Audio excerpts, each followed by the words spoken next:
Sekali lagi kami ucapkan selamat siang kepada seluruh tamu undangan yang telah menyelesaikan makan siang dan isoma. Kami persilahkan kepada Bapak Ibu semua untuk kembali memasuki ruang acara karena sesaat lagi sesi seminar akan segera kita mulai. Dan kami persilahkan Bapak Ibu untuk menempati kursi yang telah kami sediakan dari depan panggung hingga ke belakang. Dan kami informasikan juga bahwa Anda tidak perlu menempati kursi sesuai batch seperti di awal. Dan mohon untuk menempati kursi dari area depan terlebih dahulu baru ke belakang. Terima kasih.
Selamat siang Bapak Ibu semua yang kami hormati. Apa kabarnya siang ini?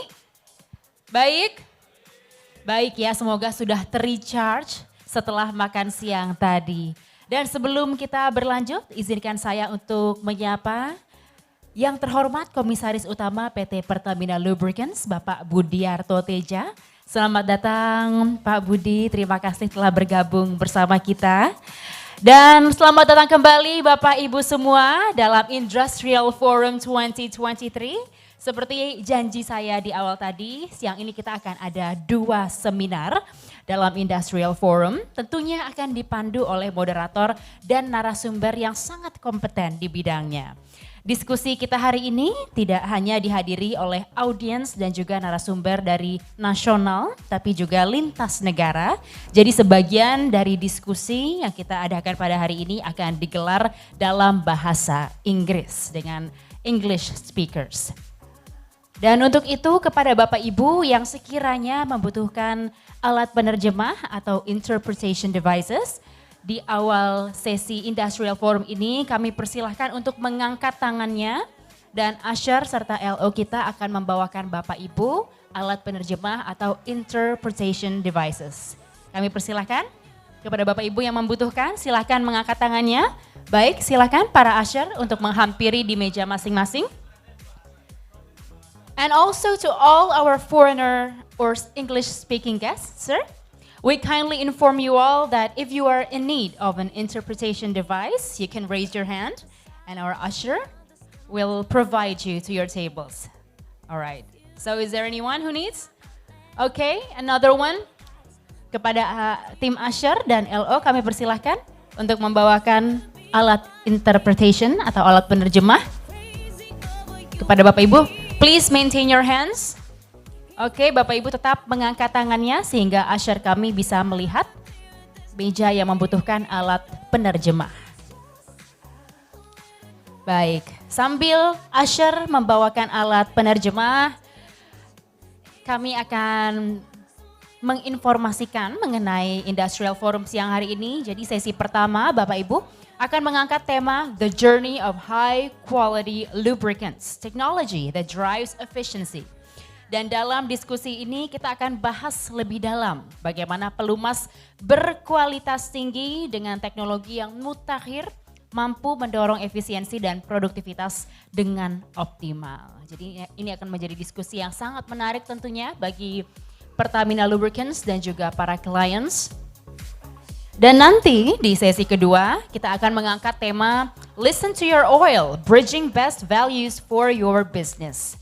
Bapak Ibu nanti juga bisa langsung bertanya dengan para narasumber kita hari ini setelah setiap seminar. Karena di akhir sesi akan ada paparan dan juga Q&A. Baik, kita akan segera memasuki sesi pertama seminar. Dan sebelum kita sambut, izinkan saya memperkenalkan sedikit profil dari moderator kita di sesi pertama. Beliau saat ini menjabat sebagai dosen teknik mesin ITB. Beliau menempuh pendidikan S1 di ITB dan S2 serta S3 di TU Classical Germany. Beliau merupakan konsultan pada bidang bahan bakar, perawatan mesin dan tentunya bidang pelumas. Dan juga menjabat Ketua Umum Masyarakat Pelumas Indonesia. Ladies and gentlemen, please welcome our first moderator, Bapak Tri Yuswijayanto Zainuri.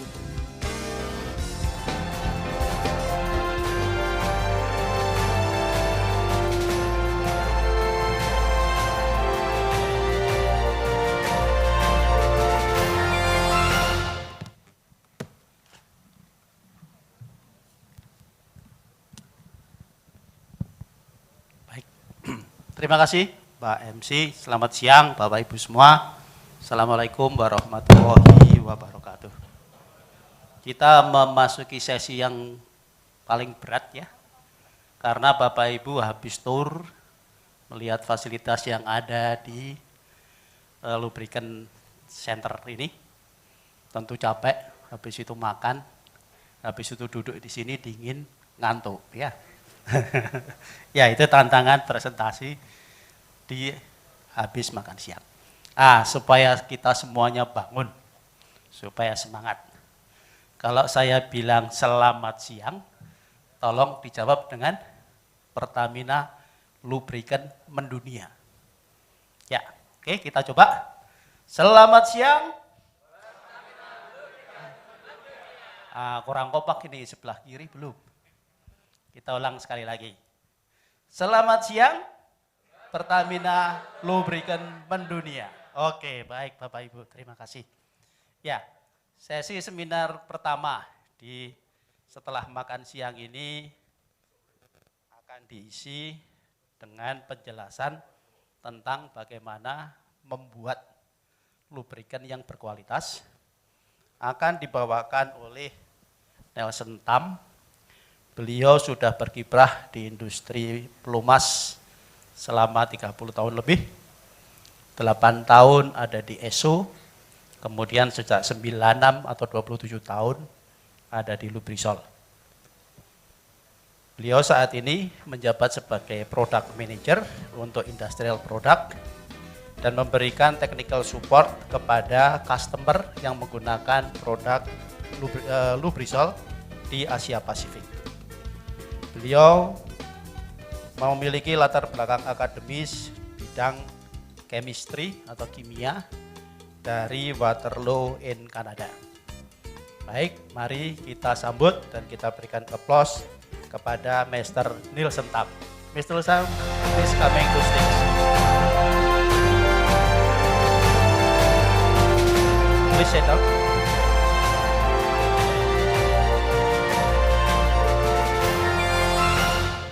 Okay, Mr. Tam, now is your visits in Pertamina Lubricant or for many times? Yeah, many times. Many times. Okay. For today's meeting, yes, I like the food. I hope everybody like lunch, okay? You like Indonesian food? Yeah, great. Okay. Not too spicy ones, okay? Oh, yeah. That means not Padang spicy. I try. Cannot tahan. Okay. Yeah, Mr. Tam, you have 45 minutes to present your material, and I will ask you to, if the time rest only 10 minutes, and then we can see the timekeeper to give me the attention. Okay. Fantastic. Thank you. Okay. Thank you. Okay, please, your time for you. Okay. Thank you for the introduction. First of all, I thank you for Terminal inviting Lubrizol to come to speak a little bit about lubricants. I will talk a little bit more about Lubrizol a little bit later. Hopefully it's not a very big advertisement, okay? But I will talk a little bit about the background. Will you mind to put the presentation up? This is not. Oh, yeah, okay. Next slide. All right, good, good, good, good. So this is the topic of today. How, not who is Lubrizol. I did wrong. Okay, this is a topic, how to make high quality lubricants. Don't smile, huh? I saw you, huh? All right, just to introduce who is Lubrizol, my employer, my boss. Who is Lubrizol? Lubrizol is an American company who make additive. Chemical companies who make additive for lubricants. That's why I'm here, because we supply part of terminal additive requirement. Our company actually is a very old company. It started in 1928. It's coming to be a 100 years company. Headquarters is in Ohio. Maybe you don't know Ohio, Wycliffe, all these places. It's 7 hours drive from New York City. Okay? So if you reach New York City, drive 7 hours, you will reach our headquarters. Globally, we have over 100 facilities that including production plants, sales offices, worldwide. Okay? Our employee number is 8,800 people. If I don't speak well, tomorrow will be 7,999. Okay? So, must say bagus, huh? Okay. For business-wise, it's almost, we have business with all oil companies, which reach all countries in the world. Revenue, $6 billion. Lubrizol is part of Warren Buffett's company. So whatever we make, end up into Warren Buffett's company. So this is how much we turn over, $6 billion US. Okay, advertisement finished. We go into lubricant. So lubricant, first question, how to make lubricants? Actually, lubricants is pretty complex and easy as well. Lubricants actually are made with base oil. Base oil are usually coming from oil companies. And then you add additive in it, which is our business. The treat rate of the additive may be as high as 20% plus 20% plus half percent. So in here you can see additive package. That means there is a lot of components inside there. Lubrizol is very good in making and knowing the performance of each components. So what we do, we put the components together and provide to the oil company as a package. Then the oil company will use the package to blend into their finished oil. So every single bottle you buy in the market, whether it's engine oil, hydraulic oil, industrial gear oil, there will be additive inside there. If there is no additive inside there and call it a lubricant, someone will go after them because it's not supposed to do that. Everybody has to add some additive to improve the performance, to satisfy the requirement of the equipment. So, base oil. How is base oil come by? Base oil is actually through refineries. In Indonesia, the best base oil supplier, you know who is that?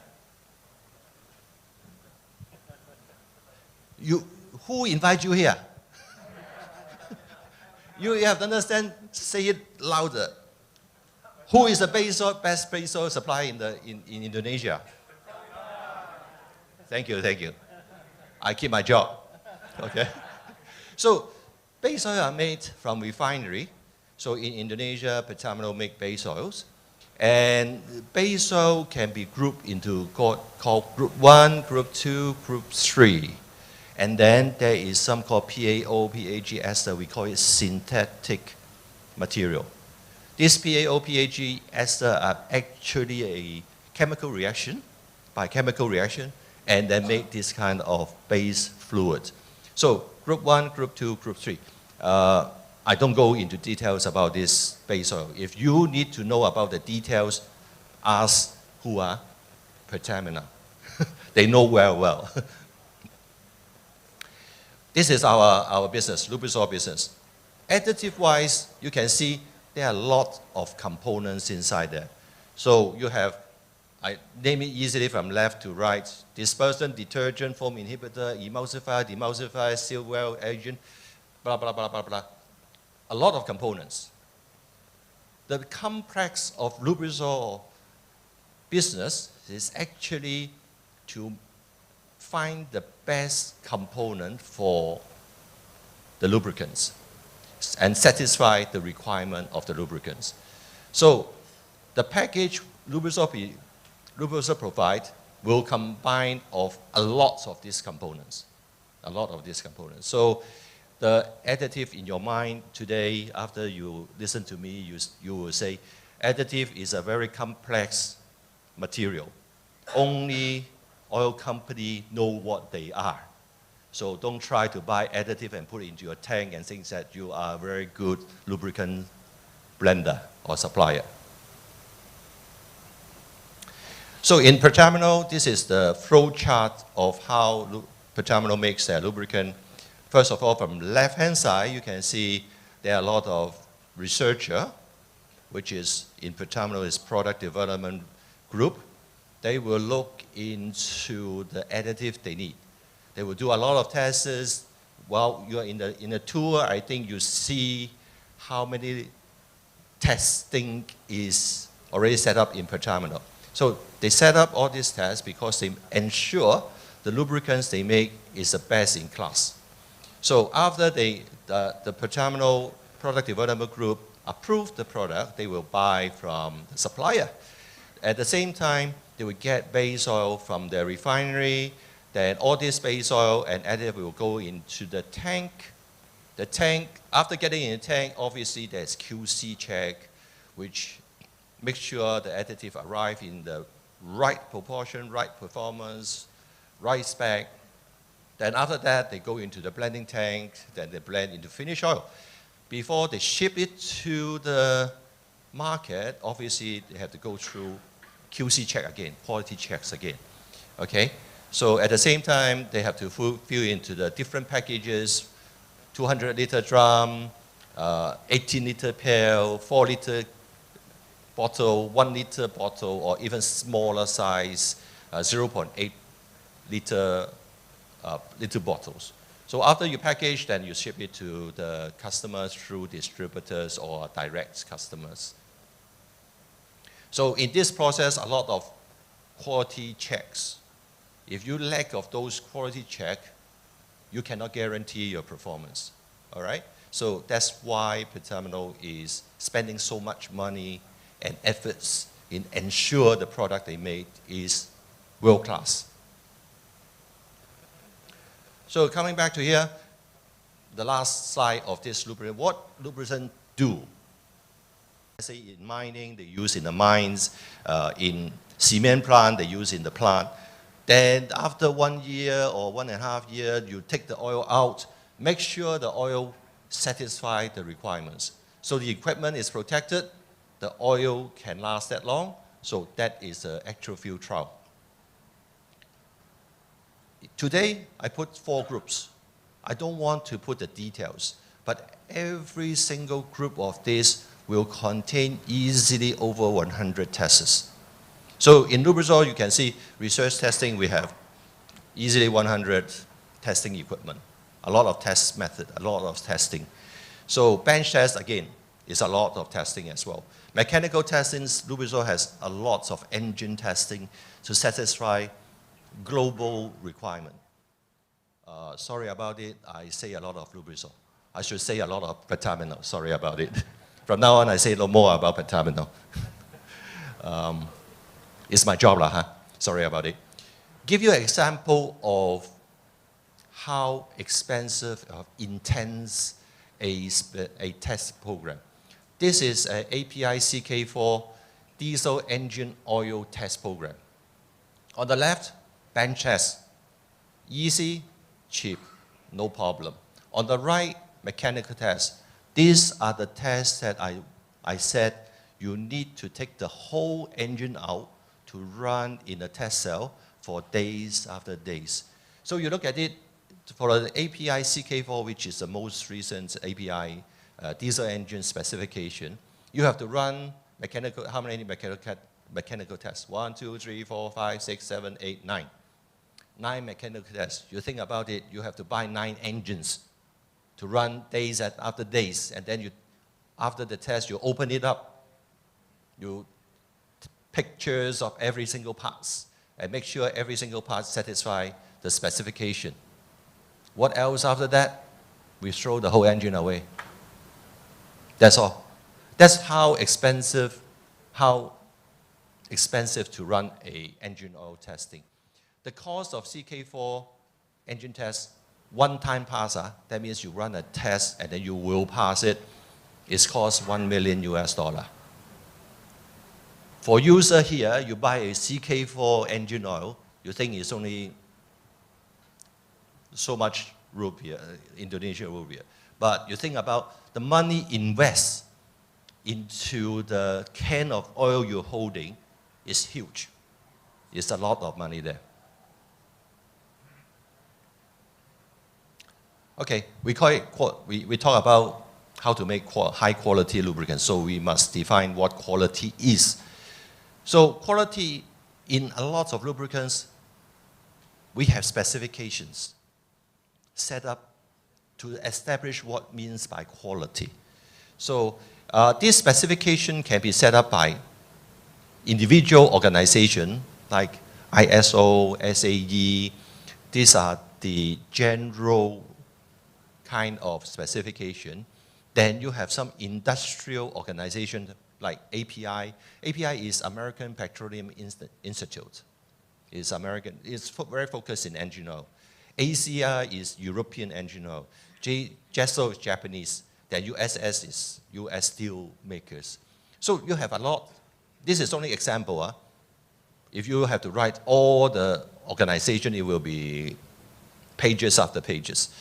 Then on top of that, in industrial organization, there's parts manufacturers, like say Cummins, Mensa, Parker. I think you are familiar with some of them as well. Then you go into some specifications are set up by the equipment themselves. For example, Mercedes, Volvo, Caterpillar, they all have their own specification. So there are many specifications in the world. So set up by different organizations. Some organizations do give you a symbol to put onto your bottle, your oil bottle. For example, the first one, the left-hand one, API surface, donut, we call it donut. Huh? You look at the shape, the round thing, and then the center part is empty as well, so that's why we call it a donut. This donut sign is an approval by API. So if you have this sign on the bottle, that means that bottle of oil satisfies API specification. This is officially approval. So you have to send the sample to API or set the test result to the API so that it passes all specification, they give you approval, then you can put the sign on your bottle. So not only engine oil, but also hydraulic oil. The second one, HK, is one of the Japanese hydraulic oil certification mark that you can put on the drum to certify your product is a good product. And even grease. Grease do have a certification mark issued by NLGI. So you see those marks, that means the product is approved by certain organization. So coming to back to here, later there will be few more slices about quality of individual type of lubricants. So in here, I just want to say how we use quality in today's discussion, this talk. I will put quality into 3 layers. One, basic. So basic is the oil that satisfies industrial organization specification. Satisfied, not approved. So usually you call it suitable for use, okay to use, okay? Better product is some oils that you go into a industrial general specification and get approved. So this kind of lubricant will give you a better performance. the best performance obviously is coming up from the OEM, what is the equipment manufacturers. Let's say it is a Mercedes approved product. So this oil is good for Mercedes, best for Mercedes. Because Mercedes, they build the equipment, they know what the equipment wants. So on the right-hand side, you can see the trucks. It's just an example of what is basic, better, and best. Basic, just like a small little truck. You can put things in. They have 4 wheels. They can go around. The second better is you can put more things in it. It can run faster. Then it can move faster as well. The best, obviously, is the trucks that can go very long distance. Coming back to here. Don't say all oil are the same. Sometimes it's only basic. So your equipment, if your equipment is running in basic condition, then you can use those. But if you are running the equipment require higher performance product, then you must have a better or best product from the market. I should say better or best product from Pertamina. I use Pertamina now, huh? Okay, from now on, I give a few examples of basic, better, best quality products in each individual segment.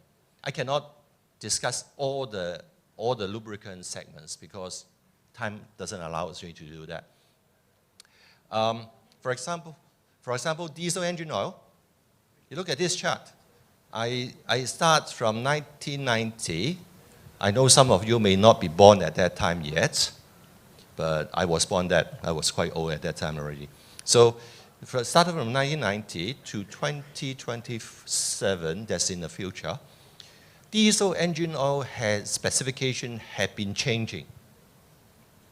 One objective, lower contamination. Because diesel engines burn dirty. They always give NOx, NOx, sulfur compound, because diesel has high sulfur in the past. At the same time, they have give a lot of particles, unburned particles. So I think Indonesia, you still see diesel little trucks giving a lot of black smoke. Those are particles. So throughout these years, the change and equipment is to address the Euro 1, 2, 3, 4, 5 requirement. These Euro requirements are very focused in lower down NOx and lower down solid contaminants, the unburned materials. So you can see in here, I put it 1998, which is the CH4 level as a basic. That is the basic for modern cars, modern trucks, okay? So how we define that? Because before that, most probably you can't see those trucks on the road already. You cannot see 1990 trucks running on the road. You may, but very small proportion, very small population. Then the better product is CJ4, which is developed in 2008. You think about it, it's already, what, how many years ago? 14 years ago.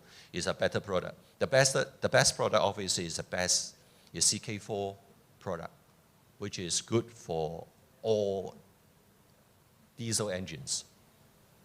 So on the lower side, you can see a hardware change. This hardware change, fuel change are very addressing the contamination level so that we have lesser contaminants out of diesel engines.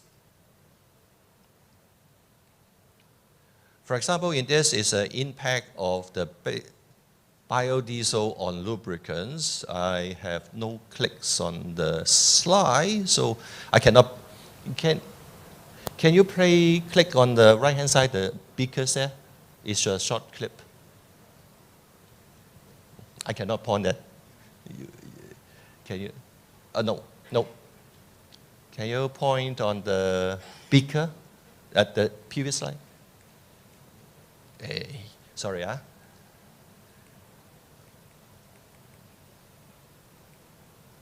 Hey, different. Maybe they click faster than me. go to the ones at CK4, the engine test. I play, I do. Yang ada engine testnya. Ya, lagi. Terus. Good. Terus. Good. Terus.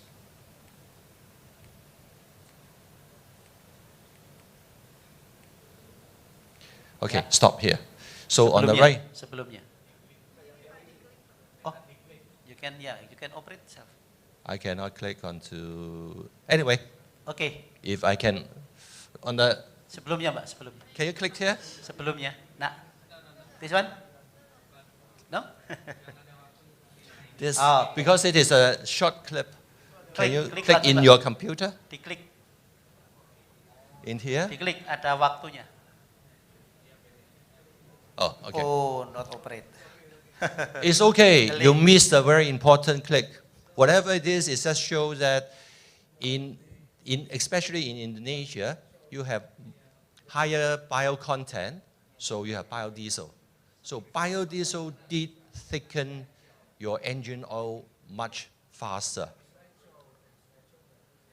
Actually, in this slide, if I can click over here, it will be seeing three beakers, and on the left, which is a CF4, which is developed years and years ago. So you can see it's very thick. You cannot pour out. But CH4, CI4, obviously they can pour out. So especially in Indonesia, when you use a lot of biodiesel, you need to have a much better oil to address the fuel you are using. So in the market, be careful, don't buy cheap product, huh? Cheap product end up into solid in your engine. It's okay, I go on. So another example of marine engine is the ships are very big ships, those passenger ships. This kind of engine oil never have industrial organization specification. They are all done by the engine manufacturers. In order to get approval, you must put your oil into the engine and run for months. And then whether your oil is good or not depends on the OEM or the engine manufacturers. All right? So this must go through field trial before getting approval. Transmission oil. Transmission oil is your gear oil, manual transmission gear oil, and the axle gear oil.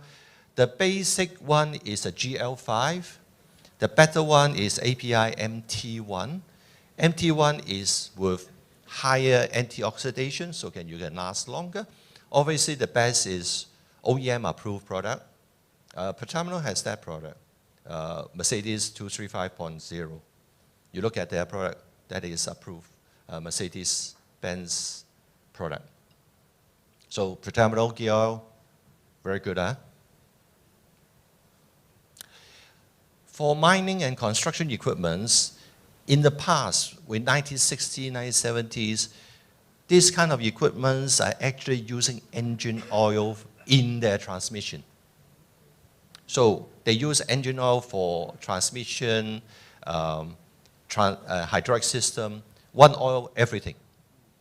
But after why end up into separating the oil in 1990s? Because the output of the equipment is getting higher. You look at the mining equipment. In the past, maybe an excavator doing 20 tons. Now it's easily one scoop, 100 tons of material. So the loading is much higher. So the equipment manufacturer, like say Caterpillar, they must change the specification to satisfy their equipment requirement. So in 1990s, the oil become, you cannot use engine oil for transmission.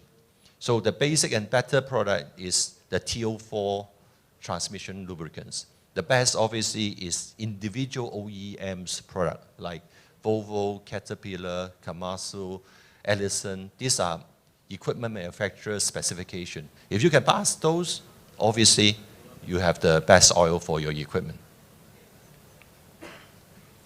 For hydraulic oil, quite a number of industrial organizations set up specification. For basic, is like, for example, I give you a few. DIN, ISO, ASTM, USS. DIN is a German specification. ISO is international standard organization. So they set up hydraulic oil specification. So those are a little bit basic. Then pump manufacturers, hydraulic system must have pump. Huh? Oil must protect pump as well. So pump manufacturers like Parker, Bosch Rexroth, Eaton, they all has their own specification. They set up specification, first priority is to protect their pump. They protect their hardware. So the best product obviously is the equipment manufacturer's specification. For example, Caterpillar has their own hydraulic oil specification. Komatsu has their own. Volvo has their own. JCB has their own. Almost every excavator mining equipment that see in the market, they set up their own specification. At the same time, they sell oil as well. So this is selling oil for those mining equipment manufacturers do make money out of it. Okay? So per terminal product, not bad, satisfying, easily better product. Some of them may achieve the best product. Depends on some more development. Okay? So you think about hydraulic oil. In the market, I think a lot of today's friends over here, you must be buying hydraulic oil. In the hydraulic oil, sometimes you just say, oh, oil is oil, take it out, or yellow rich, okay, good. Actually, talking about it, in this picture, it's showing a fresh oil, which is a new oil. You can think the same color, looks okay. But after 168 hours of higher temperature, a better oil gives you no sludge. A bad product, a very bad basic product, gives you sludge. Like you can see that in the filter paper. There's a lot of sludge coming out. So again, not all oil are the same. Okay. Industrial gear oil. Again, there's quite a number of industrial organizations set up specification, like DIN, a German specification, AGMI, American specification, ISO, USS. So they set up some basic requirement. Then a better product is the ones who make the gearbox themselves. They make the gear themselves. So they have their own requirement to satisfy their own gearbox, like Fender, SCW, ZF, Offringhouse. So the best industrial gear are the ones who go into wind turbine. I think a lot of you talk about wind turbine, okay? It's high up there. The problem is high up there. Nobody wants to change oil there. Nobody wants to change up 10 floor high, carry your lubricant up there. So the oil must be last easily 3 years to 5 years up there. And then again, wind turbine operation is subject to nature, the wind movement, right? So it can stop. Sometimes it stops, sometimes it moves very, very fast. So lubricating a wind turbine, I can say it is more difficult to lubricate the airplane that you take most of the time. Because the airplane, the turbines that propel the airplane, actually they run constantly the same RPM during cruising period. It's easy to lubricate in that area. But wind is, sometimes they stop, then no lubricant, sometimes they turn very fast, then there will be create a lot of wear and problem as well. Mr. Tam, your time rest is only 10 minutes. Okay. I have 2 more slides only. Okay. Good. So in here, I show you a slide about low quality lubricant costs more. Why is it? You can see different pictures over here. On the right hand side, it is a car axle, a truck axle. On the left, actually, I think in the picture here, you may not see very clearly, but on the left, you can see an axle gear which doesn't have wear. But if you use a low performance product, it will end up a lot of wear like on the left-hand side. the second picture, set of pictures that easily see. On the left, you have very good gear oil. Then you can say after you use the same period of time, all the oil can be drained out. You can even see the paints at the back. So it is a very clean gear oil. But a lower tier product or lower performance product end up into a lot of sludge, black color on the picture like that. It's a same period of time. We are not saying that some oil are running further, longer time than the others. So it's the same time. On the lower picture actually is a pump. You can see actually you have a gear, then you can see on the bottom of the gear there are a lot of broken parts. Actually it's a piston pump. This is a picture of a piston pump breaking down. All the shoes, which is copper in nature, they all breaking down. So on the left, I think on the top upper two pictures easily you can see it's a gear. A bad lubricants can create wear, and all you can see in the picture is the gear tooth all broken down. So what that means is, most probably you have to change the whole gear set. You have to spend money. Then on the center part of the tool, these are system, not mine. These are two valves, hydraulic system valve. Some of them can be running a certain period, you can see a very clean valve, but the other will have a lot of varnish formation. So coming back to all this, lower quality product will end up into problems. Last page. Summary. Okay, summary is lubricants are critical to hardware maintenance. You want to lower your maintenance fee, buy better product, okay? Better or best product. If you use lower performance lubricant, usually costs major repair, just money out of your pocket. You spend money and the equipment cannot work, and then you have a lot of downtime. There are a lot of specification in each type of lubricants. They are developed by industrial bodies and or OEMs. And in order to satisfy these specifications, very extensive and expensive testing before you can achieve that. The last third point, premium lubricants needs best base oil with best additive. Okay? Then premium lubricants are best to lower operation costs in the long run. Sometimes you say, I can save $10 by buying a cheap product. But in the long run, you may see a bigger repair bills, okay? Repair bills, you have to pay more money in the repair. The last one, not all lubricants are made and perform the same. Go to the market, don't say cheaper is better. You should buy Pertaminos, correct? Yeah. All right, I think this is, this is a very important slide. So high quality lubricants, you must have good base oil, like Pertamino base oil. Additive quality must be good, something like, I don't see any, say all of my company name. And then performance testing capability, you must have that. Aftermarket testing capability, you must have that locally. World standards lubricants to satisfy world requirement or worldwide equipments, then you must have that. OEM standard lubricants, obviously the best it is. So industrial standard lubricants, you must have those as well. Field proven, that means a lot of experience without complaint. And quality assurance from A to Z, that means quality all the way, quality check all the way. So ensure the product you buy are within specification. So Pertamino with LTC answer all these needs.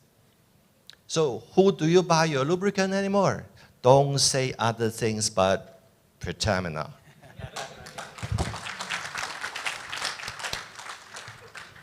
I keep my job, right? Thank you. Oke, thank you Mr. Nielsen Tam. Ya, jadi kita kasih applause dulu untuk Mr. Nielsen Tam. kalau boleh saya rangkum bagaimana membuat pelumas yang berkualitas. Tentu adalah pertama pemilihan base oilnya. Ya, campuran base oil dari grup berapa yang harus digunakan. Kemudian aditif, di sini Mechanician membagi menjadi aditif paket. Lalu viscosity modifier untuk membuat dia menjadi multigrid. Dan kemudian pour point depresan yang jumlahnya sedikit. Apalagi kita di Indonesia mungkin karena kita iklimnya tropis, temperaturnya stabil, barangkali tidak terlalu banyak pour point depresan yang diperlukan. Sedangkan untuk membuat pelumas berkualitas, kita perlu untuk melakukan beberapa tahapan. Yang pertama adalah research atau formulasi. Tentu ini butuh konsultasi dengan aditif producer untuk menentukan kinerja seperti apa yang diinginkan.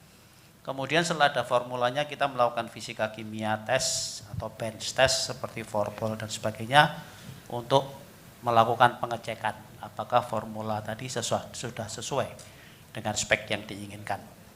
Nah, kalau itu lolos akan berlanjut kepada mechanical test atau engine test yang mungkin durasinya cukup panjang, bisa ratusan jam dan membutuhkan biaya cukup banyak. Kalau sudah lolos dari situ baru akan masuk ke field trial yang bisa jadi butuh menggunakan dalam jam yang durasinya cukup panjang atau kilometernya yang cukup panjang. Biaya pengujiannya tentu tidak murah ya, dan itu perlu dipertimbangkan. Lalu dari sisi kualitasnya, kalau untuk viskositas acuannya biasanya SAE atau ISO kalau untuk di industri. Kemudian kinerjanya bisa mengacu kepada spesifikasi API, JASO, ACEA atau USS. Dan kalau ingin masuk ke industri biasanya butuh approval dari pembuat mesin seperti MAN, Cummins, Parker, Mercedes dan sebagainya. Jadi intisari dari presentasi dari Mr. Nielsen Tam hari ini adalah membuat pelumas berkualitas itu butuh dari formulasi sampai approval yang diperlukan guna mendukung pemasaran di lapangan. Baik, kita masih punya waktu cukup sekitar mungkin 15 menit. Saya buka pertanyaan. Silakan bagi yang akan bertanya untuk menyampaikan boleh dalam bahasa Indonesia, boleh dalam bahasa Inggris, dengan menyampaikan nama dan perusahaan asal. Silakan. Oke, baik. Ada panitia yang bisa memberikan mic-nya?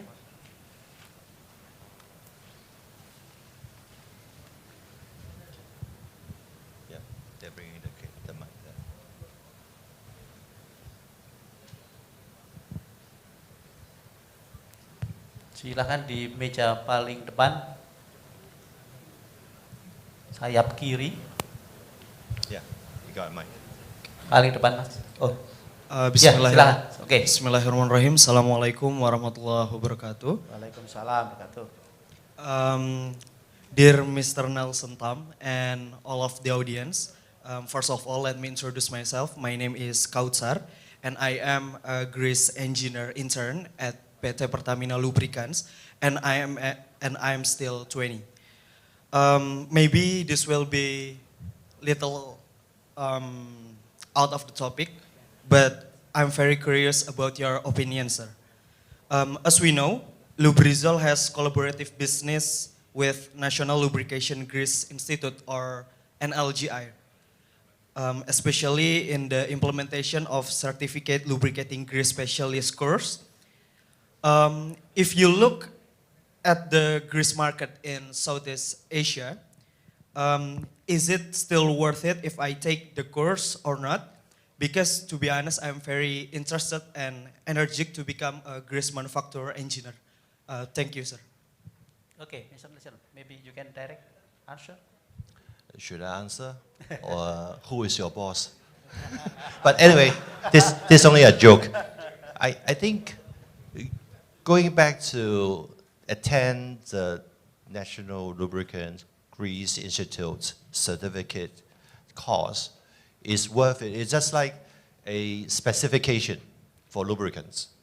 If you pass that, you are certified yourself as a grease engineer. I cannot say expert because you have to that course is just a very basic course. After you pass it, you have to accumulate your experience in the field to become an expert. But this is your career path, so you have to talk to your boss. It's worth it. It's worth it. Yeah. Oke. Satu penanya tadi di depan, Mas, berbaju biru. Ya, silakan. Okay. Good afternoon, Mr. Tam. My name is Ricky Aditya from Gajah Tunggal. In here, I want to ask about third slide about viscosity. About base oil. Capacity is about 60 until 99% of one oil capacity. In here, I want to ask about how about viscosity in base oil, because viscosity in lubricant is I know about 12 viscosity until 100 more viscosity. So I want to ask about how about the viscosity of a base oil. Okay. Viscosity of the base oil depends very much on the market demand and how the refinery manufacture their base oil. If you know a little bit about refinery operation, usually you make a mixture of material, let's say base oil, different viscosity. It all depends on the refinery to how to cut the viscosity. They can cut very low viscosity to sell into the market and very high viscosity in the market.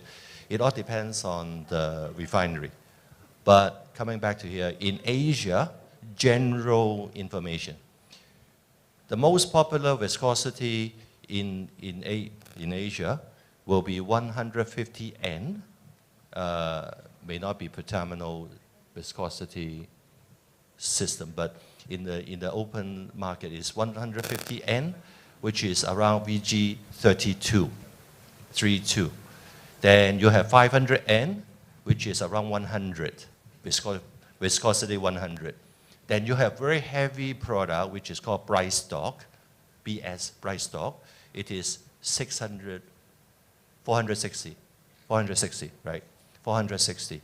So if you need to blend an oil, which is higher than the bright stock viscosity, you have to buy from us. We have some viscosity modifier, we call it viscosity modifier, to increase the viscosity of the base oil to up to 1,000, even 3,020, very high viscosity can be done. Low viscosity is quite difficult because you need to buy very low viscosity base oil, which you have to import from Korea or from Europe. Okay with that? Okay. Thank you. Baik. Ada lagi? Silakan.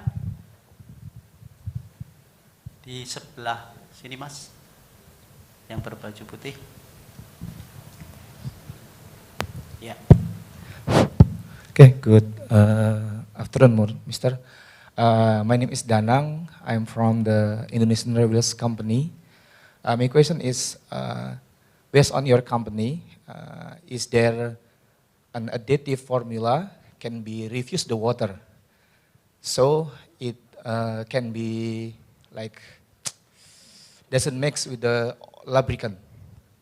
So I mean there is like formula for the additive can make the refuse the water, so it doesn't mix with the lubricant. Okay. Lucifer. First question to you. What lubricants you are talking about?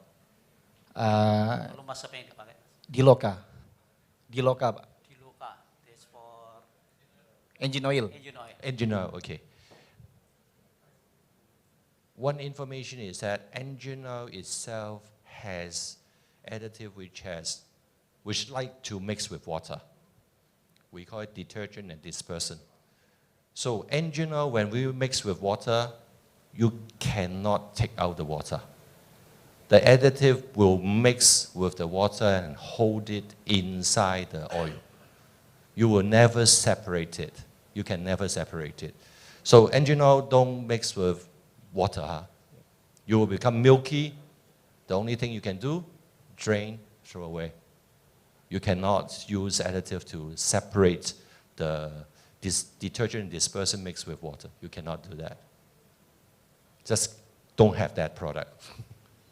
Okay, I just thinking your company make the like new formula for like refuse the water. Yeah, okay. So because engine oil itself, you need detergent and dispersant to suspend the sludge in the oil. That components do absorb water. They like to bind with water. So after they bind with water, they will not let go. They will stay in the oil. Yeah. So engine oil cannot contaminate with water, huh? Cannot. Huh? Yeah. Okay, thank you, sir. Baik, jadi karena ada deterjen dan dispersan, dia akan menyerap air sehingga dia akan tercampur dengan engine oil tadi. Kalau menjadi emulsi, nah tolong di-drain, diganti olinya aja mas. Baik, di belakangnya tadi rasanya ada yang tunjuk tangan, silakan. Hello, good afternoon, Mr. Nelson. Okay, my name is Ibnu. I'm from Sampurna Agro. We are coming from the plantation company. Okay, during your presentation, I highlighted some of your statement regarding the biodiesel. Okay, when you use the biodiesel, then you have to be concerned about your oil chosen, right? Okay, so now in Indonesia, we have reached B35. So the 35% of the CPO is used for the mixture for the biodiesel, right? So I need your suggestion. What is the best or the best type of the lubricant that we should choose for our vehicle and also for our diesel engine? Because most of the equipment that used in our company is two kind of the engine. Thank you very much. Okay, I should pass it to terminal people. But coming back to here, just like what I say in the slide, I think the minimum engine oil specification you can use for diesel engine is CH4, and CK4 will be the better product. Minimum CH4, CH4, minimum, okay? Don't buy CD, CF, no more, huh? Please do not. Because otherwise you will end up into sludge inside your engine. Huh. About the brand name, I think Petamino will give you the brand name. Okay, thank you, Mr. Nicholson. All right, the last question maybe from me. What is about regarding the electric vehicle disruption? What is the future from the lubricant industry? Okay. The future of the lubricant industry regarding the EV or electrical vehicles. Yes. Okay. I cannot say it's a bad future. Huh? But coming back to here, EV, you have to define what EV we are talking about. EV can be hybrid. Toyota, Prius, they have an internal combustion engine with a battery. Whenever you have internal combustion engine, you need engine oil, all right? So that will not affect the problem. But if everyone in Indonesia drive Tesla, that will be very bad for oil company, bad for us as well. Because you are eliminating gasoline engine. So you don't need gasoline engine oil. So in that sense, the volume requirement will be dropped. That will be a little bit like reality, okay? But on the other side, you are talking about diesel engine oil. So far, Tesla want to make a very big trucks, right? But not so successful yet, because diesel trucks most probably need higher power. currency EV, electrical vehicles, doesn't give us that kind of power. So diesel engine most probably will remain with us for a longer time. CH4, CK4 will remain with us. So passenger car, most probably the engine oil side will be dropping. All depends how fast it goes. Oke, thank you Mr. Nelson Tam. Kita kasih applause untuk Mr. Nelson Tam. Dan kita akhiri sesi kita hari ini karena sudah diberikan sign oleh panitia bahwa waktu sudah habis. Terima kasih atas kehadiran Bapak Ibu semua. Assalamualaikum warahmatullahi wabarakatuh. Waalaikumsalam warahmatullahi wabarakatuh. Thank you very much, Mr. Nelson Tam, for the insightful presentation. Please remain on stage, gentlemen. It's an honor also to have you, sir. Dan terima kasih juga Bapak Tri Yuswijayanto telah memandu sesi pertama dalam Industrial Forum 2023. What an insightful discussion ya. Kita jadi lebih paham lagi seberapa penting lubrikan dalam hardware maintenance. Dan ternyata low performance lubricant juga bisa menjadi masalah dalam operational equipment ya. Itulah mengapa menggunakan lubrikan yang berkualitas sangat berperan dalam menjaga kelangsungan operasional equipment Anda. Dan ini sangat berkaitan dalam efisiensi operational cost untuk jangka panjangnya ya. Sekali lagi terima kasih kepada Mr. Tam dan Bapak Tri. Kami mohon untuk tetap berada di atas panggung dan kami turut mengundang Komisaris Utama Bapak Budiarto Teja untuk naik ke atas panggung dan mengabadikan momen ini bersama dengan para moderator dan juga speaker kita. Please remain on stage, sir. We would like to capture a moment of our first discussion. Thank you very much, Mr. Nelson Tam. Don't go on just yet. All right, let's capture this moment together, gentlemen. Give your best smile to the camera. Oh, okay. All right, 1, 2, 3. One more time. 1, 2, 3. Ladies and gentlemen, can we give a big round of applause to our moderator and speaker on our first discussion? Once again, thank you so much, Mr. Tam dan Bapak Tri. Terima kasih. Kami persilahkan untuk kembali ke tempat.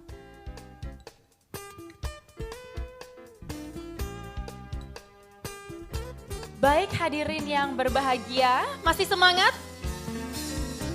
Sudah agak loyo nih, mana suaranya? Masih semangat semuanya? Oke, tenang, sebentar lagi kita akan menyajikan coffee break. Jadi untuk yang sudah mulai ngantuk bisa recharge lagi dengan coffee break. Dan sekarang kita akan beristirahat sejenak hadirin sekalian. Sebelum kita akan memasuki seminar sesi kedua. Dengan topik menarik juga untuk sesi kedua ini yaitu adalah Listen to your oil, bringing best values for your business.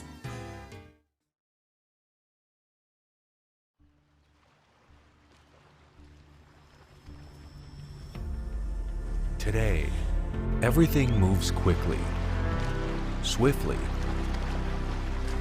To be the first is a demand.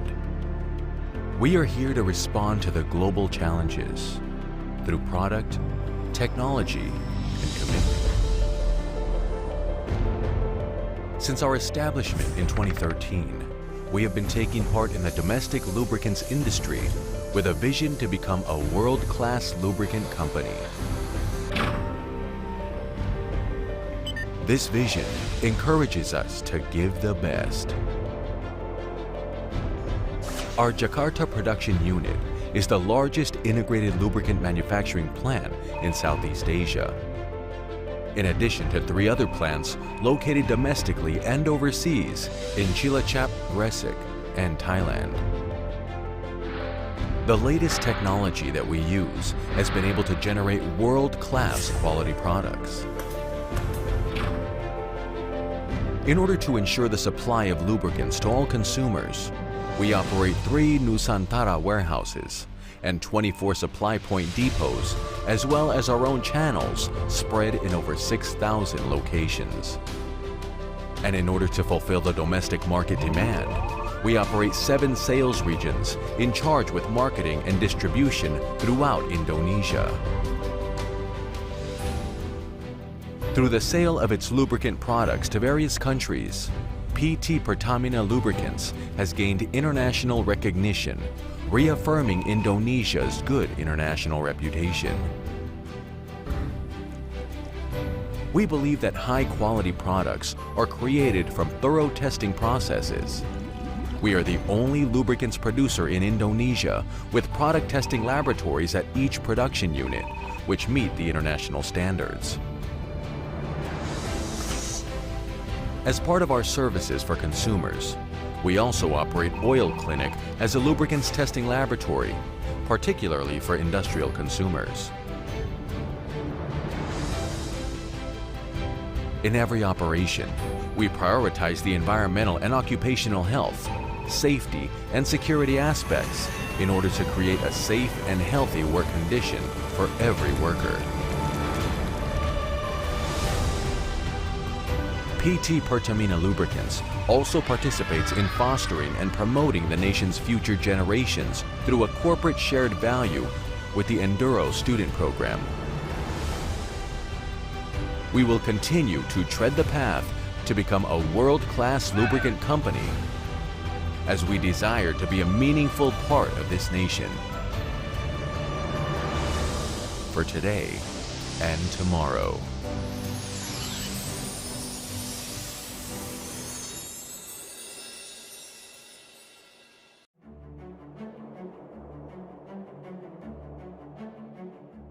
With a vision to become a world-class lubricant company, Pertamina Lubricants is committed to continuously produce quality lubricant products. Currently, Pertamina Lubricants operates 4 production units, including production unit in Gresik. Production unit Gresik was established to fulfill the lubricants demands from the national and international automotive and industrial sector.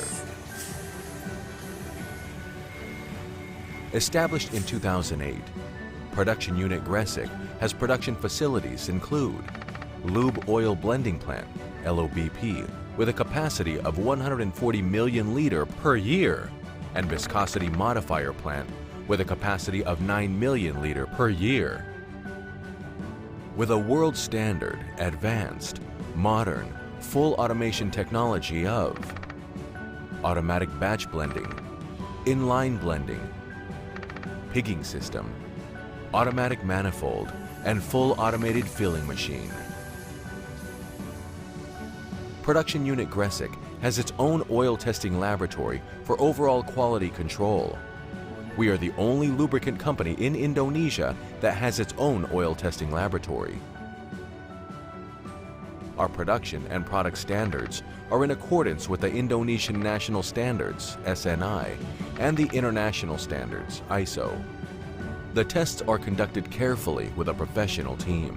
Control is carried out automatically, starting from the quality of raw materials, including base oil and additives, the mixing process, until the products reach the Nusantara warehouse storage unit in Surabaya. We care about occupational health and safety by creating a healthy, safe, and environmentally friendly condition and workplace. We implement a safety culture and apply 3 key principles: comply, intervene, and care. By inviting elementary school students, Production Unit Gresik conducted planting of passion fruit seed in the areas around the factory and school, in the endeavors to preserve the environment and promote environmental concern from an early age.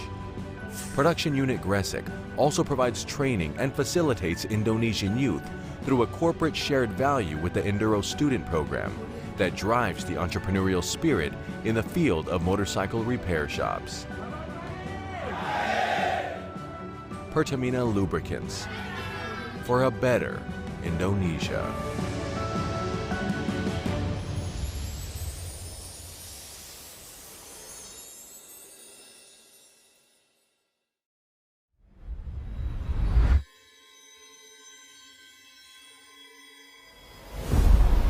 Indonesia adalah negara yang subur dengan sumber alam mineral yang sangat melimpah. PT Pertamina Lubricants turut bangga mendukung industri tambang Indonesia dengan produk unggulan terbaik. PT Nusa Halmahera Minerals adalah partner bisnis PT Pertamina Lubricants yang bergerak di bidang pertambangan, mengoperasikan tambang emas Gosowong, Halmahera, Maluku Utara. Berdasarkan kontrak karya bersama pemerintah Indonesia sejak tanggal 28 April 1977 yang mengelola wilayah seluas hampir 30.000 hektar atau 29.622 hektar dan giat melakukan penambangan pada 2 unit tambang bawah tanahnya yaitu Kencana dan Toguraci. Dengan manajemen baru bersama Indotan saat ini, NHM semakin menekankan komitmennya terhadap keselamatan dan kesehatan kerja, pengelolaan lingkungan, produktivitas yang optimal, serta terus berupaya aktif dalam pemberdayaan masyarakat. Terkait ketahanan suplai untuk mendukung produktivitas yang optimal, PT NHM mempercayakan produk Pertamina Lubricants yaitu Meditran, Duralic, Floret, Grease, dan produk lainnya untuk menunjang kegiatan operasi tambang. PT NHM sebagai perusahaan kontraktor pertambangan kelas dunia dengan efektivitas dan produktivitas operasi yang baik amat menjaga kehandalan peralatan tambangnya. Kerjasama dan komunikasi yang erat dengan PT Pertamina Lubricants sangat membantu PT NHM dalam melaksanakan 5 pilar pengelolaan tambang. PT Pertamina Lubricants selalu berupaya memberikan pelayanan terbaik kepada PT NHM untuk menunjang produktivitas yang optimal, mulai dari pengiriman hingga lokasi tambang, konsinyasi di warehouse NHM, training, dan technical advice. Kunci keberhasilan maintenance departemen kami dalam menyediakan peralatan yang handal demi mencapai operasional yang efektif dan efisien adalah dengan perencanaan yang cermat, proses maintenance yang excellent, bahan bakar yang baik, serta pelumas yang berkualitas. Untuk pelumas, kami percayakan produk pelumas Pertamina yang telah teruji dalam menghadapi kondisi tersebut. Dalam setiap mobilitas aktivitas peralatan berat dan plant PT NHM, pelumas Pertamina sangat mendukung dalam maintenance engine dan mekanisme hidrolik dan lainnya. Dengan menyediakan spesifikasi pelumas sesuai dengan standar peralatan yang ditetapkan oleh pabrikan. Pelumas Pertamina telah membuktikan bahwa produk pelumas yang digunakan pada peralatan berat berteknologi ini mempunyai nilai maintenance yang baik dan mencapai kinerja kerja yang baik dan efisien. Tambang bawah tanah Kencana dan Toguraci menggunakan kombinasi metode penambangan bawah tanah overhand, underhand cut and fill, dan long hole stoping yang terdiri dari tim underground operation, engineering, plant, dan crusher bekerja sama mengolah produksi di tambang ini. Toguraci memiliki karakteristik unik yang tidak ditemui pada tambang-tambang bawah tanah di lokasi lain, yaitu adanya sumber air panas geothermal di dalam tambang yang dapat mencapai suhu hingga 80 derajat Celcius, sehingga dibutuhkan strategi khusus untuk menjamin bahwa semua part equipment yang digunakan tahan dengan kondisi tersebut. Untuk mendukung operasional tambang yang produktif dan efisien, maka diperlukan peralatan dengan performance yang baik dan handal. Pelumas yang berkualitas baik akan melindungi dan menjaga komponen peralatan tambang dalam performance yang optimal serta didukung dengan after sales servis yang baik dari Pertamina Lubricants. PT Nusa Halmahera Minerals yakin bahwa inovasi dan layanan yang memiliki nilai tambah akan mendorong kemajuan PT Nusa Halmahera Minerals dengan didukung serta kerjasama dengan PT Pertamina Lubricants. PT Pertamina Lubricants dan PT NHM percaya bahwa layanan excellence yang diberikan dapat memberi kepastian keberlangsungan tambang dan memberikan kontribusi bagi masyarakat, bangsa, dan negeri tercinta Indonesia.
Hai, saya Adovianda dari bagian HOC Production.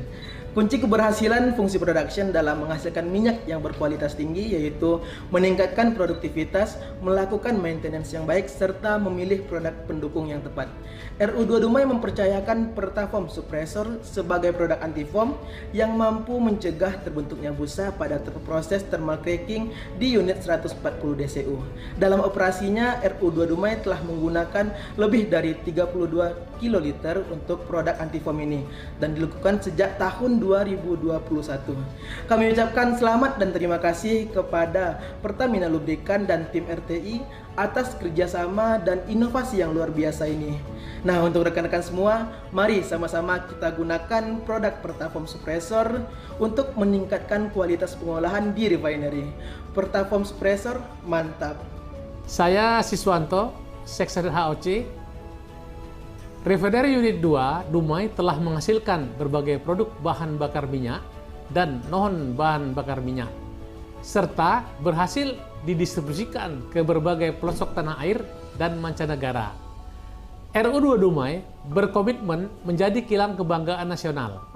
RU2 Dumai bersinergi dengan anak perusahaan Pertamina, PT Pertamina Lubricants, dalam hal memenuhi kebutuhan anti-foam yaitu Pertafoam Suppressor. Penggunaan anti-foam sudah berlangsung selama 2 tahun dan tidak ada kendala terhadap operasional. Untuk rekan-rekan refinery unit di seluruh Indonesia, mari kita gunakan produk Pertafoam Suppressor. Saya Yodia Handi Prambara sebagai Manager Engineering and Development RU2 mengucapkan terima kasih kepada PT Pertamina Lubricants dan tim RTI Pertamina atas sinergi yang terbukti secara nyata mampu meningkatkan operation excellence melalui produksi Pertafoam. Produksi Pertafoam ini adalah bukti nyata sinergi antar holding, subholding, dan anak perusahaan Pertamina yang mampu memberikan kontribusi positif. Semoga seluruh produk Pertafoam dapat digunakan oleh seluruh kilang PT KPI.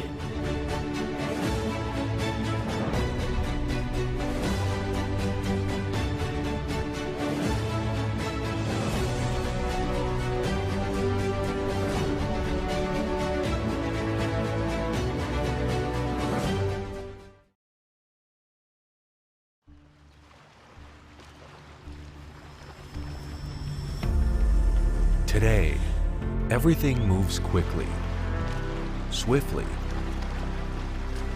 To be the first is a demand. We are here to respond to the global challenges through product, technology, and commitment.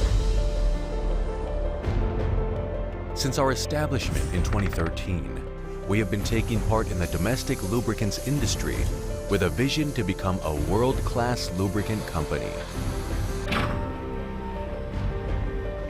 This vision encourages us to give the best. Our Jakarta production unit is the largest integrated lubricant manufacturing plant in Southeast Asia. In addition to 3 other plants located domestically and overseas in Cilacap, Gresik, and Thailand. The latest technology that we use has been able to generate world-class quality products. In order to ensure the supply of lubricants to all consumers, we operate 3 Nusantara warehouses and 24 supply point depots, as well as our own channels spread in over 6,000 locations. And in order to fulfill the domestic market demand, we operate 7 sales regions in charge with marketing and distribution throughout Indonesia. Through the sale of its lubricant products to various countries, PT Pertamina Lubricants has gained international recognition, reaffirming Indonesia's good international reputation. We believe that high-quality products are created from thorough testing processes. We are the only lubricants producer in Indonesia with product testing laboratories at each production unit, which meet the international standards.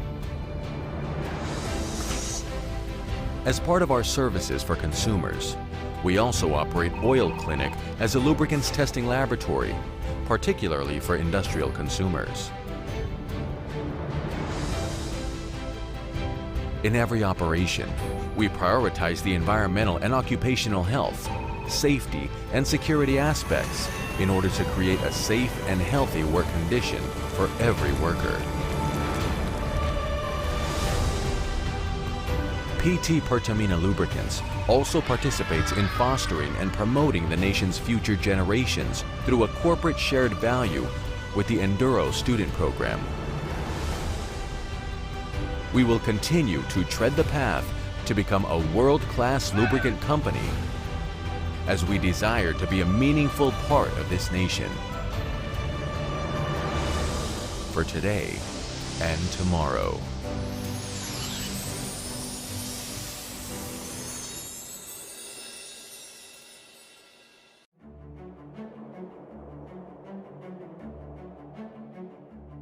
With a vision to become a world-class lubricant company, Pertamina Lubricants is committed to continuously produce quality lubricant products. Currently, Pertamina Lubricants operates 4 production units, including Production Unit in Gresik. Production Unit Gresik was established to fulfill the lubricants demands from the national and international automotive and industrial sector. Established in 2008, Production Unit Gresik has production facilities include Lube Oil Blending Plant, LOBP, with a capacity of 140 million liter per year, and Viscosity Modifier Plant with a capacity of 9 million liter per year. With a world standard, advanced, modern, full automation technology of automatic batch blending, inline blending, pigging system, automatic manifold, and full automated filling machine. Production Unit Gresik has its own oil testing laboratory for overall quality control. We are the only lubricant company in Indonesia that has its own oil testing laboratory. Our production and product standards are in accordance with the Indonesian National Standards, SNI, and the International Standards, ISO. The tests are conducted carefully with a professional team. Control is carried out automatically, starting from the quality of raw materials, including base oil and additives, the mixing process, until the products reach the Nusantara warehouse storage unit in Surabaya. We care about occupational health and safety by creating a healthy, safe, and environmentally friendly condition and workplace. We implement a safety culture and apply 3 key principles: comply, intervene, and care. By inviting elementary school students, Production Unit Gresik conducted planting of passion fruit seed in the areas around the factory and school, in the endeavors to preserve the environment and promote environmental concern from an early age. Production Unit Gresik also provides training and facilitates Indonesian youth through a corporate shared value with the Enduro Student Program that drives the entrepreneurial spirit in the field of motorcycle repair shops. Pertamina Lubricants, for a better Indonesia.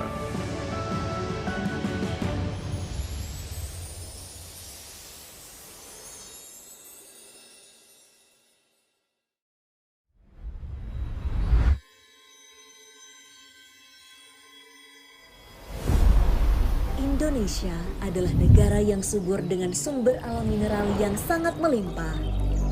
PT Pertamina Lubricants turut bangga mendukung industri tambang Indonesia dengan produk unggulan terbaik. PT Nusa Halmahera Minerals adalah partner bisnis PT Pertamina Lubricants yang bergerak di bidang pertambangan, mengoperasikan tambang emas Gosowong, Halmahera, Maluku Utara, berdasarkan kontrak karya bersama pemerintah Indonesia sejak tanggal 28 April 1977 yang mengelola wilayah seluas hampir 30.000 hektar atau 29.622 hektar dan giat melakukan penambangan pada 2 unit tambang bawah tanahnya yaitu Kencana dan Toguraci.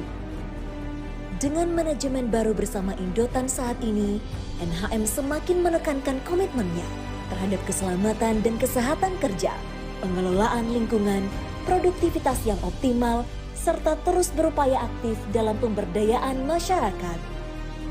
Terkait ketahanan suplai untuk mendukung produktivitas yang optimal, PT NHM mempercayakan produk Pertamina Lubricants yaitu Meditran, Duralik, Floret, Grease, dan produk lainnya untuk menunjang kegiatan operasi tambang.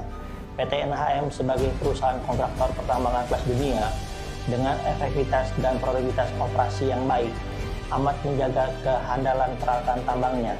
Kerjasama dan komunikasi yang erat dengan PT Pertamina Lubricants sangat membantu PT NHM dalam melaksanakan 5 pilar pengelolaan tambang. PT Pertamina Lubricants selalu berupaya memberikan pelayanan terbaik kepada PT NHM untuk menunjang produktivitas yang optimal, mulai dari pengiriman hingga lokasi tambang, konsinyasi di warehouse NHM, training, dan technical advice. Kunci keberhasilan maintenance departemen kami dalam menyediakan peralatan yang handal demi mencapai operasional yang efektif dan efisien adalah dengan perencanaan yang cermat, proses maintenance yang excellent, bahan bakar yang baik, serta pelumas yang berkualitas. Untuk pelumas, kami percayakan produk pelumas Pertamina yang telah teruji dalam menghadapi kondisi tersebut. Dalam setiap mobilitas aktivitas peralatan berat dan plant PT NHM, pelumas Pertamina sangat mendukung dalam maintenance engine dan mekanisme hidrolik dan lainnya. Dengan menyediakan spesifikasi pelumas sesuai dengan standar peralatan yang ditetapkan oleh pabrikan. Pelumas Pertamina telah membuktikan bahwa produk pelumas yang digunakan pada peralatan berat berteknologi ini mempunyai nilai maintenance yang baik dan mencapai kinerja kerja yang baik dan efisien. Tambang bawah tanah Kencana dan Toguraci menggunakan kombinasi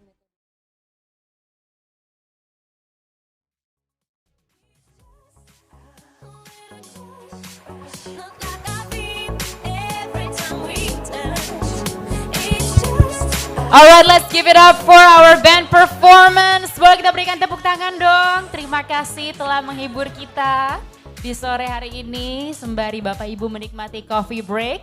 Semoga sudah agak bangun ya setelah ngopi. Karena sesaat lagi kita akan masuk ke seminar sesi 2 dan di sesi ini kita akan membahas mengangkat tema mengenai Listen to Your Oil, Bringing Best Values for Your Business. Oke, jadi dalam sesi ini kita akan bahas lebih dalam lagi mengenai lubrikan. Dan nanti di akhir sesi ini Bapak Ibu juga kembali dapat bertanya-tanya dengan narasumber kita karena kita akan kembali buka sesi Q&A juga.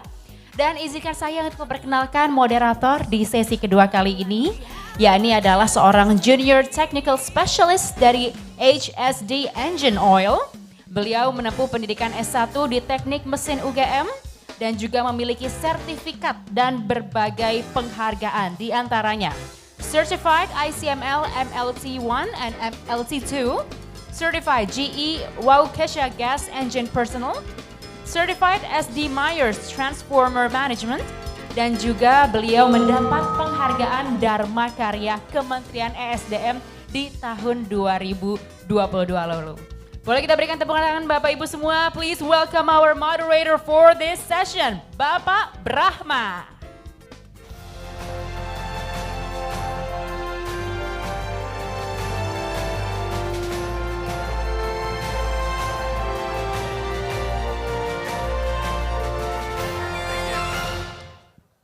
Check. Okay, thank you. Hey, hi everybody. Saya Inggris ya. Digulung-gulung, dikunyah-kunyah. Assalamualaikum semuanya. Berjumpa lagi bersama saya, Brahma Putra Mahayana ya. Mungkin beberapa customer sudah, ya mungkin pernah sekali atau 2 kali ya saya kunjungi, mungkin ada yang udah bosan gitu ya. Siang hari ini saya coba diberi kesempatan untuk menjadi moderator dengan tema Listen to Your Oil, Bringing Best Value for Your Business. Jadi setelah tadi kita mengetahui bahwa bagaimana oli itu dengan susah payah dibuat, bagaimana menentukan kualitas sebuah oli itu banyak hal yang dipertimbangkan, banyak effort. Maka akan sangat sia-sia kalau oli itu tidak kita jaga, oli itu tidak kita sayangi. Nah, salah satunya bahwa dengan kita mendengarkan oli kita akan ada banyak benefit, ada banyak value yang bisa kita dapatkan ya untuk bisnis kita. Yang hari ini akan dibawakan oleh Mr. Andy Seaton. Beliau adalah seorang expert ya. Beliau adalah Southeast Asia Leading Oil Analysis Instructor ya. Kemudian juga co-founder of Focus Lab in Thailand. Beliau juga pernah menghandle manage military laboratory for Iranian Department of Defense, and a lot of achievement, a lot of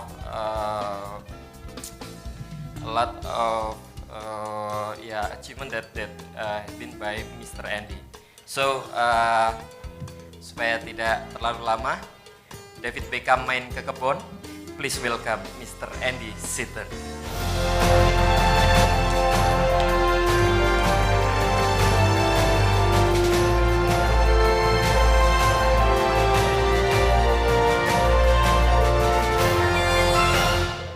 Okay, Andy. How was your sleep last night? Oh, very good. I had a wonderful sleep, thank you. Yeah. So Andy, you are come from Thailand, yeah? Yesterday, yeah? Yes, arrived from Bangkok, Thailand last night. Okay, and are you ready right now? Yeah. Okay. You have 45 minutes, yeah? Okay, can we start the slideshow? Okay, please start the slideshow, please. Yeah, oh yes. Okay, first of all, I want to say Assalamu alaikum. Selamat sore tuan-tuan dan puan-puan. Saya nama Andy Seaton, and I am from Focus Laboratories. Focus Lab is an independent laboratory in Bangkok, Thailand. About 23 years ago, I decided to stop working for somebody else and work for myself. Okay. We opened our doors in the year 2000. And we were very fortunate that Noria had opened up about the same time. And so Noria was looking for a franchise partner with experience in oil analysis to teach their training courses in the Southeast Asia region. So that's how we got to know Noria. Let's see. Okay. So today we're going to talk about oil analysis and lubrication excellence and why not paying attention to lubrication excellence is going to cost you money. The first thing we'll talk about is our maintenance strategies, the different types of maintenance strategies. We'll talk a little about the Pareto principle, the machine maintenance philosophies, and recognize which ones are employed maybe at your plant. Okay? And we'll talk about why we need to transform our organization and what we need to transform to attain lubrication excellence and high reliability. First, we'll start off about reliability and how do things fail. There was a study done in the 1980s by Professor Rabinowitz. Did we lose that? And in his study, he found that about 6 to 7% of the gross national product in the United States was lost to machine wear. And the machine wear could be divided up into 3 main categories. Obsolescence, machines get old and they no longer fit the purpose that they were designed for. Not much we can do about that. Then there's surface degradation. There's a lot we can do about that. Surface degradation is bad lubrication, almost always. And then there's accidents. Again, we're not going to say we can't do anything about accidents because our safety people would be all over us. Okay? But we want to recognize that accidents do happen. But in the surface degradation category, about 20% are due to corrosion. Sometimes we have a plant environment or weather environment that we cannot do anything about. But the one thing we can do about is that middle category, the mechanical wear at 50%. And we can divide that 50% group into three main categories: abrasive wear, fatigue wear, and adhesive or adhesion wear. And those three categories will cost America about 6 to 7% at the time, $1 trillion. I'm sure it's cost more by now. So imagine what it's costing Indonesia. Okay? This is a case study to show you a little bit about what lubrication excellence can do for you. A lubrication excellence program is usually divided up into some of our categories of acoustics. We need to have acoustic monitoring of our rotating equipment. We can do oil analysis. Yep, I have an oil laboratory, okay? Do lots of oil analysis, all right? But we also do things like motor current testing, vibration analysis, and other types of monitoring tools that can combine with your oil analysis program.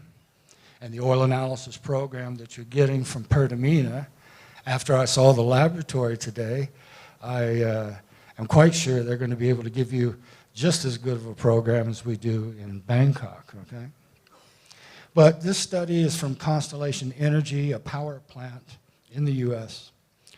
And they say any condition monitoring, if done correctly, will result in a good return. But they define that a little bit further in the Institute of Mechanical Engineers. They said that every $1,000 invested in proper lubrication excellence, will yield approximately a savings of $40,000 per year. Now that's a pretty big statement, right? But really, the way they say that is especially if you look at a power plant. When a power plant trips and stops producing electricity, they have a loss of revenue. They're not selling electricity anymore. They sometimes get fined by the government or the customer of that electricity. They have to pay a fine, just like you do when a policeman stops you for speeding. These fines and that loss of revenue combined make the cost of a turbine trip in a power plant outrageously expensive. So let's look a little bit about the impact of maintenance on our overall profitability in a plant. And it really doesn't matter whether we're talking about a cement plant, a power plant, a petrochemical plant, or whatever.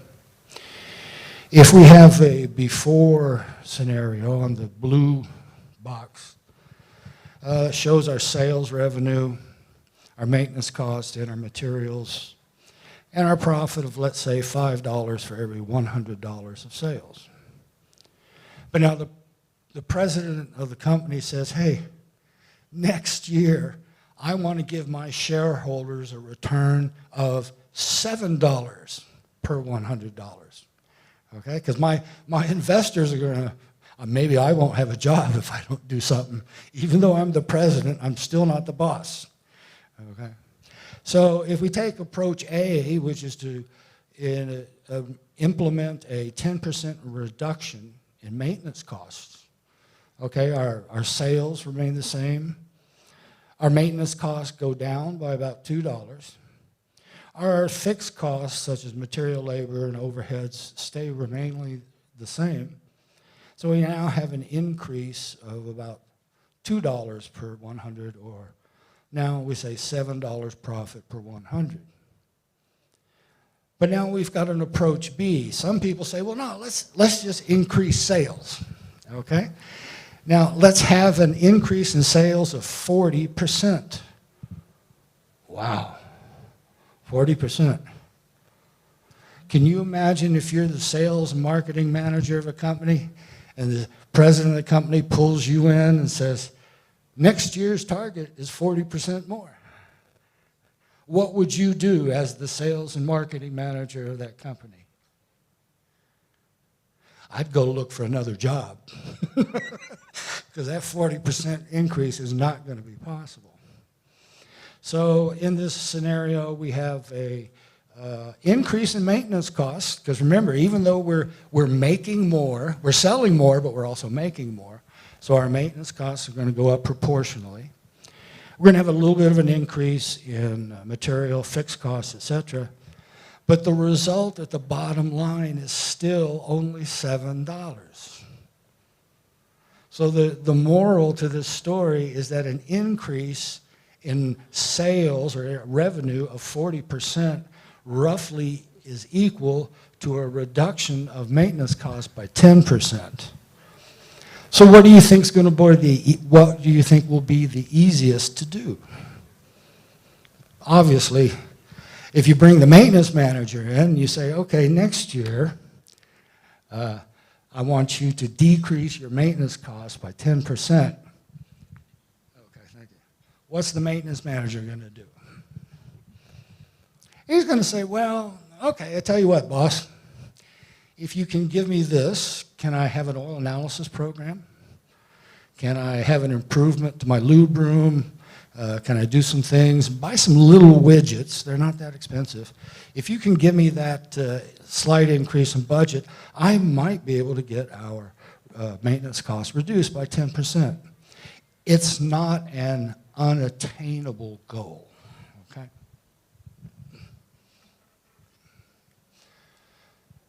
The economics of maintenance are parts and labor. The cost of repair is about 15% of our parts and labor. The cost of downtime, 85%. That's a lot. The cause of the machine failure, we always said mechanical failures, miscellaneous. Incorrect component and assembly. What we mean is reassembly damage. And we'll talk in a minute about preventive maintenance. Let's say we change or we overhaul a machine every 50,000 hours. What happens if we put the machine back together incorrectly and then it doesn't last very long? Well, that's really an expensive repair because there was nothing wrong with it in the first place. Okay? We were not employing advanced technologies like oil analysis, so we didn't really know that there was something wrong with the machine. Why did we overhaul it? We overhauled it because it was time. Okay? And finally, at the bottom of the middle figure, incorrect choice and usage of lubricants, 43%. I cannot count how many times when I troubleshoot a root cause problem for a customer, I always ask, well, why are you using that type of oil? Who made the decision to use that type of oil in that piece of equipment? And most of the time, the answer I get is, Saya tidak tahu. Okay? I don't know. And we've even gone to some further extremes of investigation, and a lot of times it comes back to who built this plant in the first place. A construction contractor built our petrochemical plant. Well, what does the contractor know about lubricants, right? So anyway, you see the points there. And finally, we want you to consider typical maintenance budgets, okay? Lubricants cost about 3% of your entire maintenance budget. 3%? Come on, that's nothing, right? Now, imagine the difference between lubricant A and lubricant B. So you decide that you want to change brands of lubricants, and you go down to the purchasing department and you say, hey, I want to get rid of this lubricant and I want to buy the Pertamina turbo oil. And purchasing says, well, do you realize that oil is 7% more expensive than the oil that we're purchasing now? And so then you say to purchasing, well, okay, but 7% of 3% is how much? Now we, 0.0005% or whatever. So actually the cost of going to a better quality oil that meets your specification is really not that much, okay? Maintenance labor in our maintenance budget is about 45%, and parts replacement, okay? So these are areas where we can save money. The biggest one is on our downtime, okay? The Pareto principle. Anybody familiar with Pareto principle? The 80-20 rule. Some people say, well, 80% of the work in this company is really done by only 20% of the people. And I'm one of those 20%, right? So no matter what we're talking about, we can generally divide data into 80-20 groups.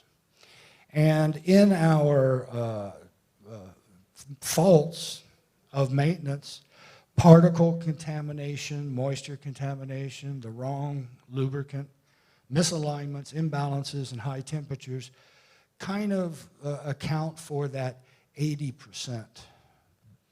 There are other things in that 20% category that we can try to eliminate, but if we can get ourselves to that point there, we're certainly making a difference in our maintenance budget.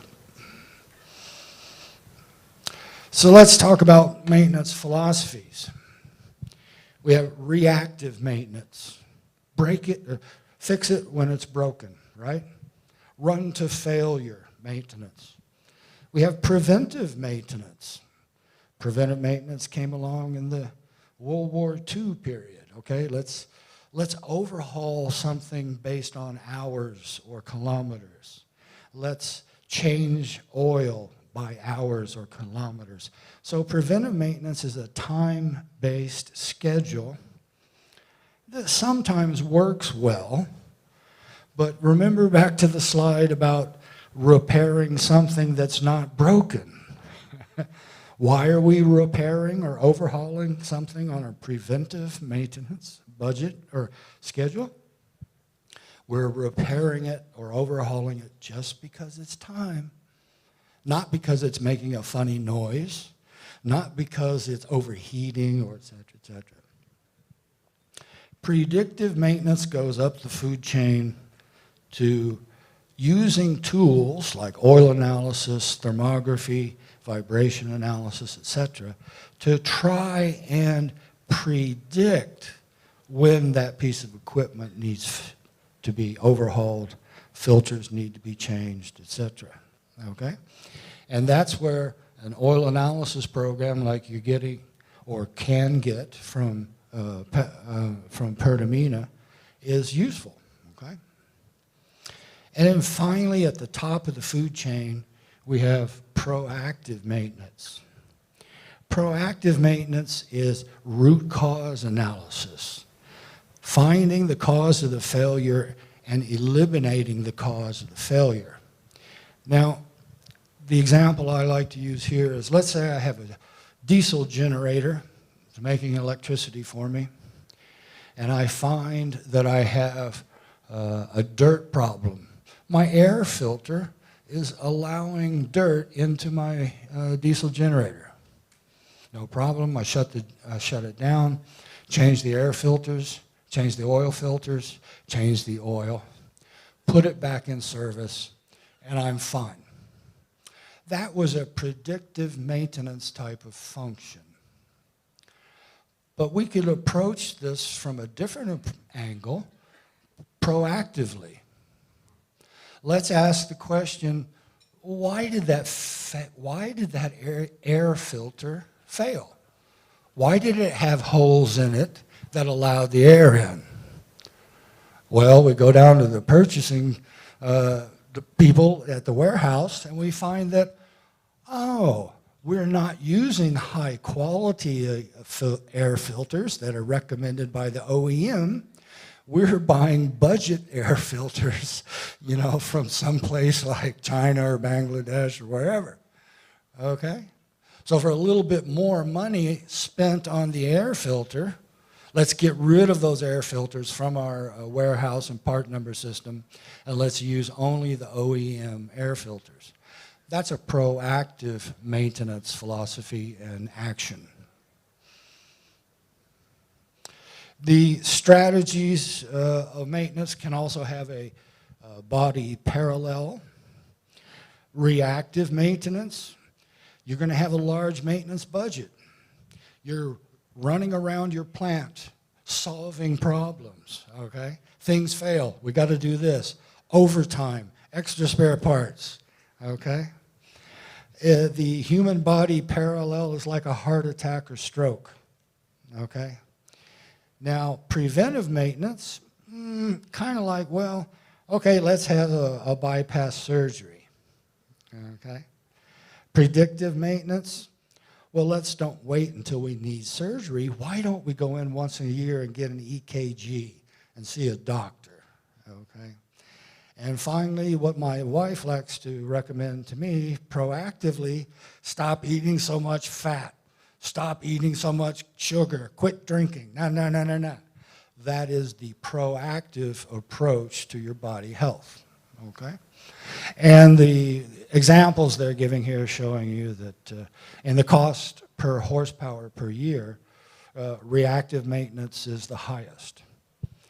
Now, does that mean breakdown maintenance is always bad? Not necessarily, because the job of a reliability engineer in your plant is to sit there and divide equipment up into categories. There's equipment in your plant that cannot have oil analysis. It might have a small reservoir. It might still be critical, but it might not be possible to use advanced maintenance techniques on this piece of equipment. It might be redundant. You might have 10 pieces of this equipment to do the job of only 2. So there's a lot of different reasons why reactive maintenance is sometimes a perfectly acceptable way of doing things. But that's the job and the skill of the reliability engineer, determining which of the maintenance strategies is best suited to this particular type of equipment.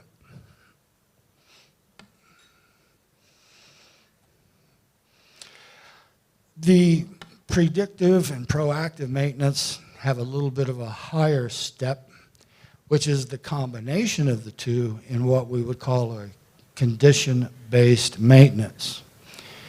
You see on the left-hand side, the root cause analysis is something we do in proactive maintenance. Contaminant monitoring is something we do on proactive. Fault-free machine life extension is what we are seeking. Sometimes we hear, especially in the power plant business for large power turbines, we hear fill for life. Well, what is the life? If we're doing things right, it might be 15 or 20 years, right? So fault-free machine life extension. On the other side, if you look at the same benefit that you're seeking from predictive maintenance, you're seeking early detection of the faults. And then if you have early detection, you can try to correct the problem, and then you can try to do some proactive thinking. Why did the fault take place? And finally, in proactive maintenance, we're looking at reducing the number of failures, okay? The number of failures, 0, 1, 2, 1, etc. In predictive maintenance, we're seeking to reduce the impact of the failure. Did I only have to do a minor overhaul, or did it break my crankshaft and I have to do a major overhaul? Okay, so as you can see, the different maintenance technologies have different things that they are trying to accomplish. And lastly, let's not forget about people. Okay, this slide shows you the journey to world-class maintenance. Okay, reactive maintenance is where we started. Okay, on the far left. Repair it after it breaks. The repair costs are a little bit expensive. There's downtime. Okay, then we have predictive maintenance. Repair it before it breaks is still in there, but everything is time-based or interval-based schedules and change-outs. Again, the biggest thing I find wrong with preventive maintenance, is you sometimes repair something that wasn't broken in the first place. And when you do that, then you're really, when you reassemble something back together and you do it incorrectly, that's a high cost item. Focus on our eliminating what causes our failures is proactive and world-class maintenance philosophies.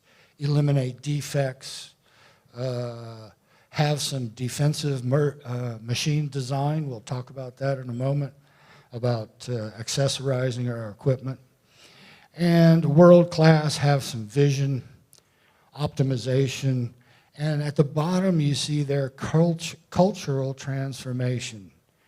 You got to get everybody in your organization to kind of think, we need a new way of doing business, okay?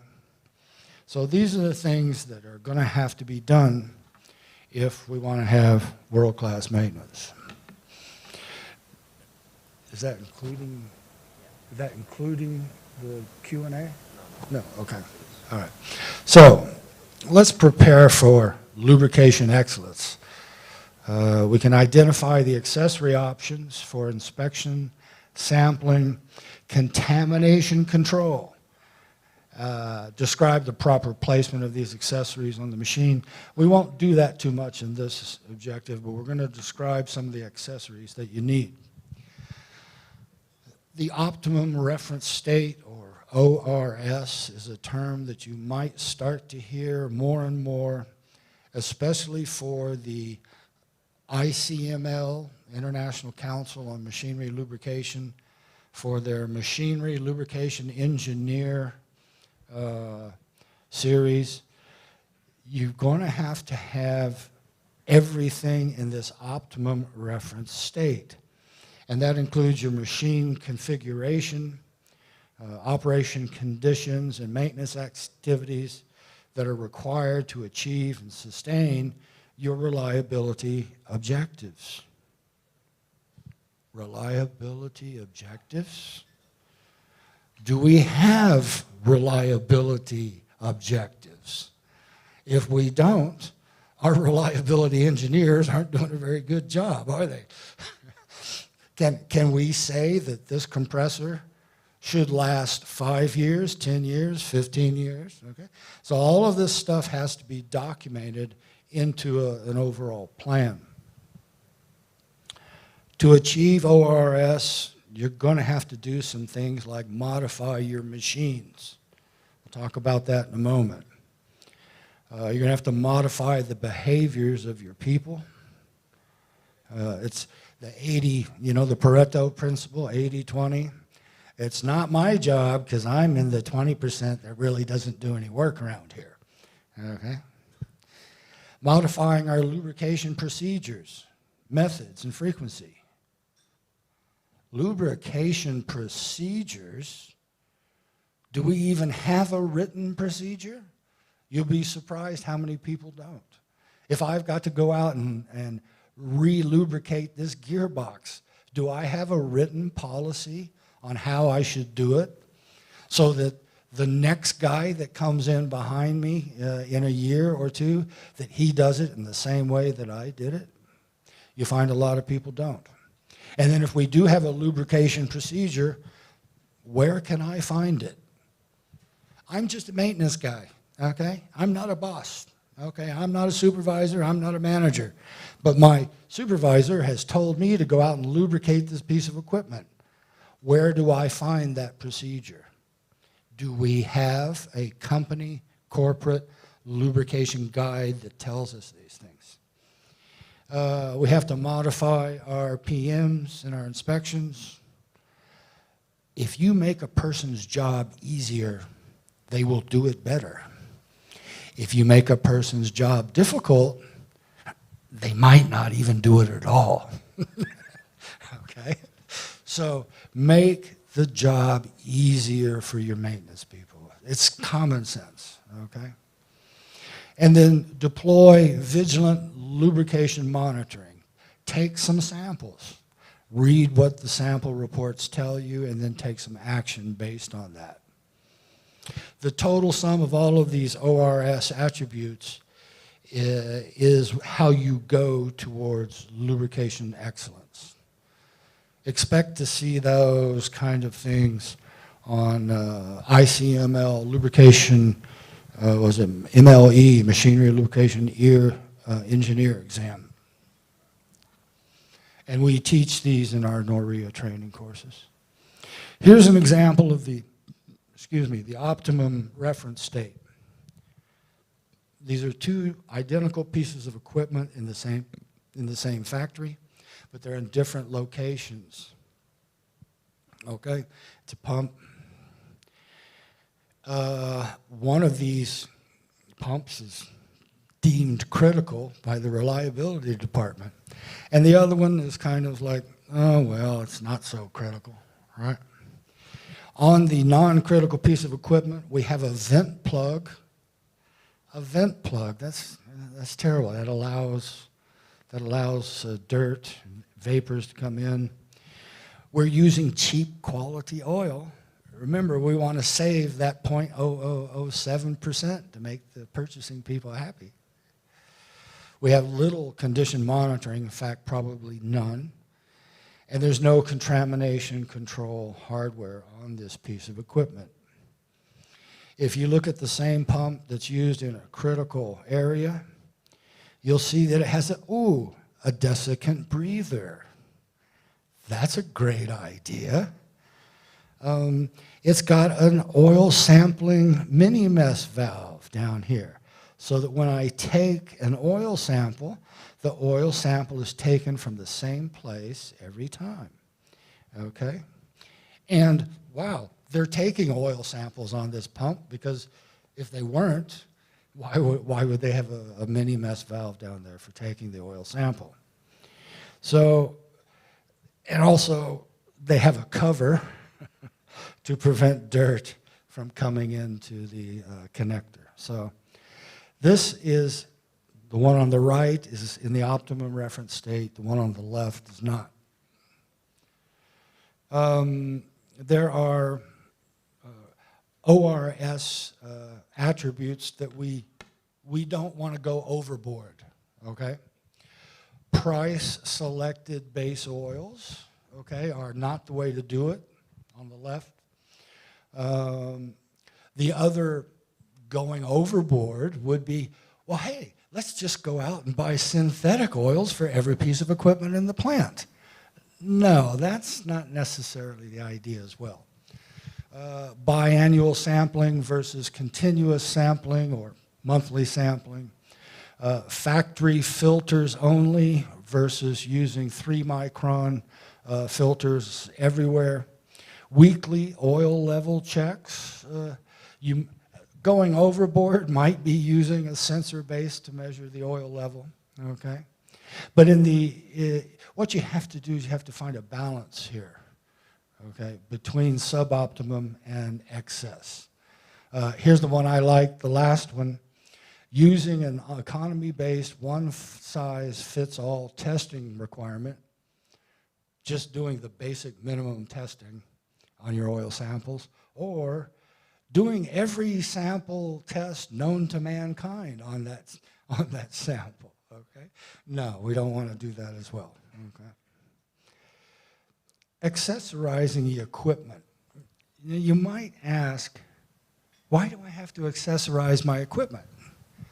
I bought this gearbox from Germany, and I bought it from a reputable manufacturer, you know? Why do I have to accessorize it? Well, the reason why you have to put accessories on it is because you bought it at a public tender or bidding situation. So you were competing the German gearbox against the Japanese gearbox, against the Chinese gearbox. And so all of the OEMs took off all of these nice little accessories so they could, when they submit their bid, they can give the lowest price possible. So you need these types of accessories if you want to have a lubrication excellence program. These things are going to help you with your oil analysis, with your machinery lubrication, applying lubricant. It's going to help you with your contamination control. And finally, it's going to help you with your inspection. Some of the important accessories for inspecting and sampling. A BS&W bowl, you see here in the left in the green box. Very, very simple.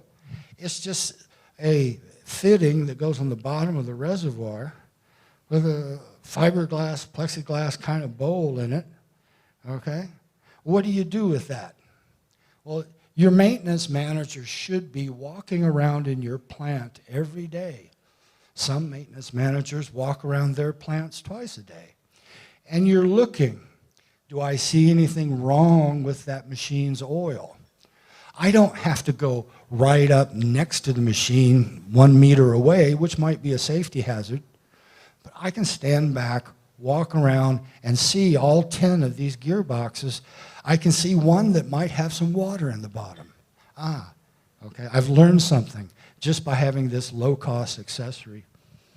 The next, you see a CMP sight glass, which has a sampling port on the top. It has a nice, easy-to-see sight glass, so I can tell the level of the oil. If there was any water in there, I might see that as well. And it has a little magnet on the bottom so that I can see if there's any ferrous chips. You see in the yellow, the mini mess valve, one of the most popular way to take oil samples. Mini mess valve has to be placed in the proper place, but if you put the mini mess in correctly in the proper location, they're very useful items, okay? Level gauges, these kinds of things. As you can see, these things are not rocket science, okay?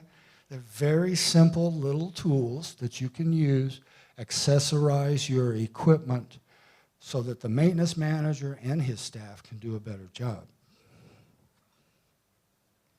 9 minutes, okay. Some important accessories for contamination control. Baffles in our tank. Why do we use the baffles? When the oil returns from doing its job of lubrication, we don't want it to be able to be sucked right out into the pump, right? Because when our oil comes back from doing its job, it's kind of like when we come back from lunch. We want to burp. Your oil wants to burp too. Your oil has entrained air in it. What you need to do is you need to give some time for the entrained air bubbles to rise to the surface. We can do that by putting in baffles to slow down the residence time in the reservoir. We could put in a diffuser. Again, the oil coming in is going to diffuse the large bubbles. You see here a filler breather. We take the regular oil breather out and we put in a breather that has a one-way valve on the red top, But the threaded hole on the other side is where we can put oil into the machine. Every time you open up the machine, even to top up oil, you expose the oil to contamination from solid particles. So if I had a way that I could add oil to my machine without opening it up, simple. It's a filler breather. You could make them if you really wanted to. And then finally, cylinder boots to cover a hydraulic cylinder rod. 10 more minutes, Andy. Okay, got it. Pressure regulated grease fittings. Ooh, how do most people re-grease their bearings? How do we know when there's too much grease? We pump our grease gun, and when we see grease coming out the fitting, we know that it's enough grease in there, right? It's maybe not the best way of doing it, okay? A low watt density heater for making sure that our oil flows in cold climates. We don't really have that problem here. But the bottom, I want to show you the combo breather fill port. It's a desiccant breather, and it's got a sampling port, a mini mess valve in there for taking samples, and you can fill the reservoir without opening it. So instrumentation, now this is kind of the wave of the future, but if you really want to get into lubrication excellence, you might want to look at some things like, is my particle count going up or down on a real-time basis? What's happening with my viscosity? The instrumentation, it says where practical and needed, changes year by year. There are more and more type of sensors coming out, and usually they get cheaper as they go. Sight glass operations, again, the maintenance manager or supervisor should be walking around. He shouldn't have to go up right to a piece of equipment. He should be able to walk down the middle of the shop floor and look at sight glasses, okay? Whoop, hey, guy, I need you to go over and look at this machine right now because it doesn't have any oil or it's got a lot of bubbles in the sight glass. It's got a foaming problem, okay? You can see the one in the lower left corner. We have chocolate milk, okay? The chocolate milk color, that thing's got water in it. Let's do something about this. Let's don't just say, yep, looks like it's got water. Okay? Go back to your desk and write a work order and get that problem fixed, okay? BS&W bowls, magnetic plugs are useful. This is a new product called the Condition Monitoring Pod. Has magnetic plugs, crosshairs for your oil level. It's a nice at the end, a sampling port. Okay. So if you take a wet sump gearbox, you can have a fill port where you can fill oil without opening the reservoir. You can have a drain port with a quick connect. Okay? Because actually I should open the valve and I should have a filter cart with a pump on it that's sucking the oil out, right? I can have a secondary drain port number 2 with a sight glass in it. And the top there, the breather port, you see it's a desiccant breather and it vents to the sight glass. So I can add oil to this gearbox. I can drain oil from this gearbox without ever opening the gearbox up to the atmosphere. Okay, now if you work in a pulp and paper plant, a steel mill, that's a real serious issue. Okay. What are some of the next steps that we could take to go down the road to lubrication excellence?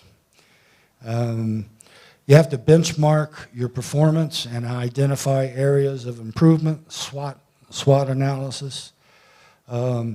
LPD, lubrication program development, is Noria's word for a lubrication audit. Okay? Pertamina, I am sure, would be quite happy to provide you with a lubrication audit, right? Yeah, you probably already have staff that do lubrication audits, okay? Learn where you are and what you need to do. Focus Lab, we do lube audits as well. A lube room audit is usually one place to start, okay? Does your lube room look like this? I doubt many people could say that they are, okay? So I guess what I'm trying to say is in the lubrication excellence road, you need to have a new business as usual mentality. And some of the drivers are crisis that might be happening, profitability, and maybe some of the goals of your reliability group. Conscious incompetence is when we know that we're doing something wrong. Unconscious incompetence, lower left hand, is we don't even know what we're doing wrong. Get a lube audit, okay, we're kind of at the conscious incompetence state. Take some steps to get ourselves up to conscious competence. And finally, unconscious competence, okay? Then the lubrication excellence mentality is second nature. And the way I like to explain this is thinking in a different language, okay? When I come here to Indonesia, and I want to ngomong bahasa Indonesia to my friend, okay? I have to think of the English word. I have to think of the English word I want to translate. I have to translate it, and then I can speak it. That's where I'm up in the conscious competence area.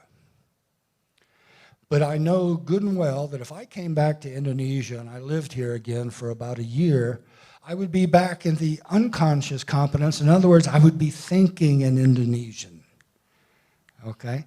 And that's the way you have to become in the ORS Lubrication Excellence program, okay? So take a moment to turn this information into action. The best thing that I can tell you is to get a lubrication audit. There's lots of different people who can do lube audits for you, okay? All right, so that's all we have. Are there any questions now? Okay, thank you. Give applause for Mr. Andy Sitter. Oke, terima kasih Andy. Jadi beberapa hal yang saya note tadi dari pemaparan Andy.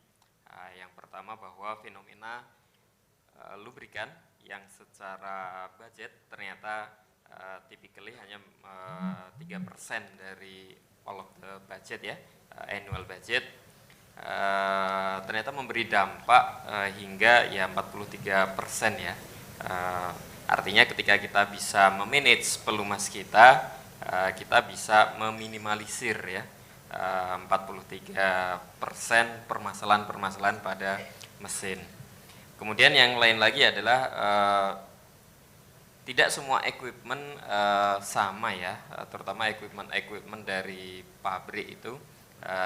Dan juga tidak semuanya sudah sesuai dengan kebutuhan kita di lapangan, di bisnis kita sehari-hari. Maka salah satunya yang disarankan adalah to accessorize. Jadi adanya penambahan aksesoris atau penambahan ya oil analysis dan lain-lain yang tujuannya adalah untuk mencapai apa yang kita sebut sebagai ORS ya, Optimum Reference Stage. Dan tak lupa untuk memaksimalkan penggunaan pelumas yang tak kalah penting adalah dengan menggunakan oil analysis, dan itu juga adalah salah satu service, salah satu value yang kami tawarkan di Pertamina Lubricants untuk para customer kami tercinta. Ya, kurang lebih itu yang dapat saya catat atau simpulkan. Mungkin selanjutnya kita masuk ke sesi tanya jawab, question and answer. Is there any question? Baik dalam bahasa Indonesia maupun dalam bahasa Inggris, silakan, dipersilakan. Nggak ada pertanyaan?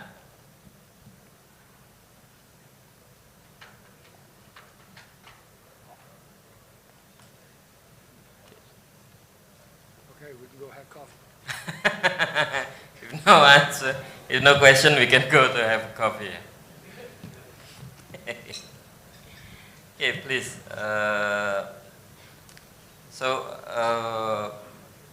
If nobody have a question, perhaps I will question you, Andy. So, basically, oil analysis is very important. Yeah, it's very important, especially to maximize the value of the lubrication, and also we must do oil analysis in the right amount. I think not what you call sub-optimum, and not what you call over. Yeah, not excessive either. Not excessive. In Indonesia we call it lebay. Yeah. So, well, do you have any idea how to achieve those balanced state, not less, not more? Yeah. How do we know that? How do we create, or how do we arrange maintenance strategy that can yeah. First, there's lots of different studies on what is the best oil sampling interval. Should I take sample once a day, once a week, once a month, once a year? What we find most of our customers, they end up on once a month, okay, as a good starting point. Secondly, listen to the advice that is given for free. Customer come to you and say, hey, what oil should I be using? How should I dispense it? How should I store it? How should I handle it? I'm sure you'll be able to, you would love to go talk to that customer for free to say, hey, this is what we recommend. Go talk to an independent oil analysis laboratory. There's lots of free advice out there, okay? Listen to what people are saying. And don't necessarily fall for one source of information. Kind of ask around. And you might find that different people are two or three different people might be telling you the same thing, and maybe one person is telling you something totally different, okay? So ask around for recommendations, information. Get your oil analysis done once a month for critical equipment. Yeah. So listen to your vendor, perhaps. Huh? Listen to your listen to your vendors. Listen to your oil supplier. Yeah? Listen to your oil supplier. Listen to your oil laboratory. Okay? Don't listen to your filter supplier. No, that's a joke. That's a joke. I always like, when we cover contamination control, I like to talk about filter beta ratings and filter salespeople, but no, that's just a joke, okay? Yeah, okay. Thank you. You're welcome. Okay. Okay, is there any question from ladies and gentlemen here? Yes. Yeah.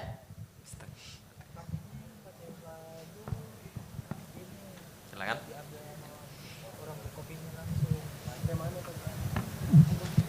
Okay, Andy, I have a question. Yes. How can we define the optimum sampling frequency? Okay, I don't have the slide with me. There's a study done by Chevron, Chevron offshore oil. not the lubricant salespeople, but this is the actual, the drilling part. Yeah, yeah.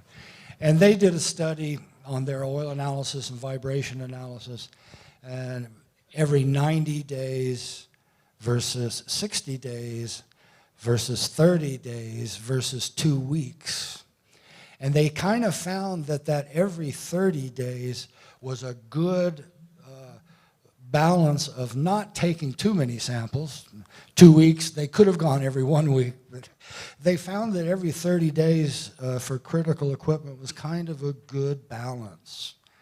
Every 30 days, every 90 days, they lost some efficiency of their vibration and oil analysis program. So we say once a month.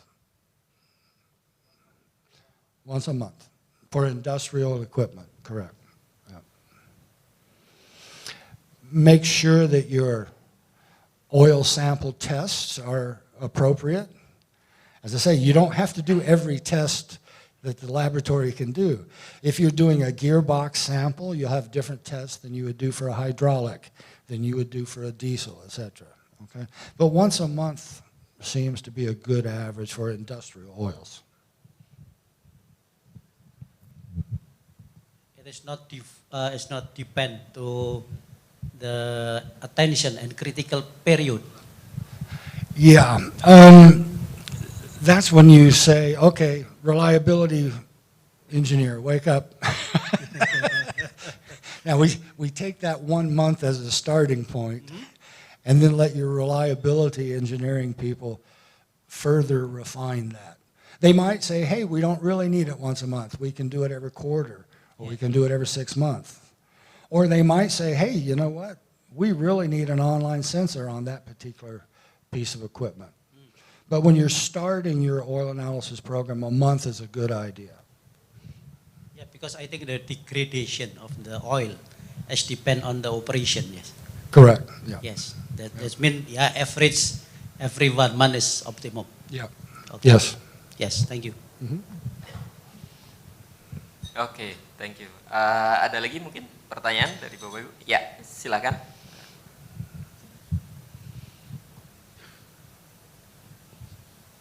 Ya, Assalamualaikum warahmatullahi wabarakatuh. Perkenalkan, saya Ria dari PT ASDP. Mohon maaf tadi saya sedikit tidak menyimak karena ada forum kecil. Dan mungkin yang saya tanyakan ini sebenarnya baru kejadian di kami ya Pak ya. Baru kemarin dan saya belum sempat memastikan bahwa perawatan tersebut benar.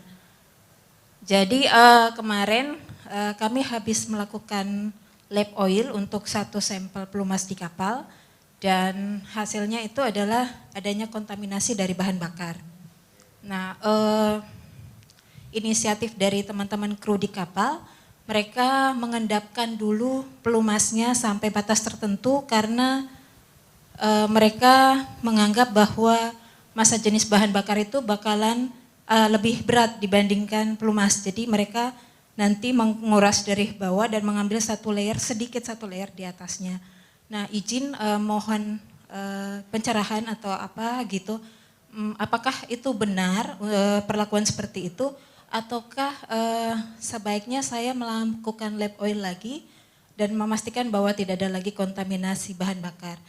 Dan kemudian adakah pertanyaan kedua, adakah batas sweetening terbaik? Maksudnya kalau kami sih dalam melakukan sebuah repair, ketika biaya itu sudah mencapai 67%, kami lebih memilih untuk tidak melakukan repair. Nah, kalau di sweetening, apakah ada persentase maksimum yang baik kita lakukan dan masih bisa mempertahankan oli yang lama, atau kami harus mengganti atau mengganti fresh oil? Mungkin itu aja. Terima kasih. Assalamualaikum warahmatullahi wabarakatuh. Waalaikumsalam warahmatullahi wabarakatuh. So, Buria is from ASDP ya, our customer in water transportation, marine ya. And they had a case about fuel contamination, I think. I don't know, berapa persen Bu kontaminasi fuelnya yang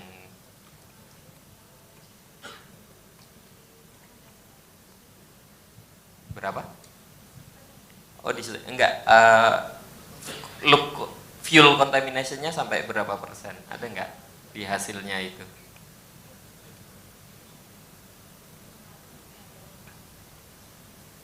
Enggak ini ya? Enggak hafal. Okay, no problem. So basically they have a case about fuel contamination, and what they did is they do settling, because they have opinion that it will be separate with gravity, and become a layer. What Buria is asking is it correct, those practice, and what would be the proper or the correct way if it isn't? Okay. We're talking about basic diesel fuel?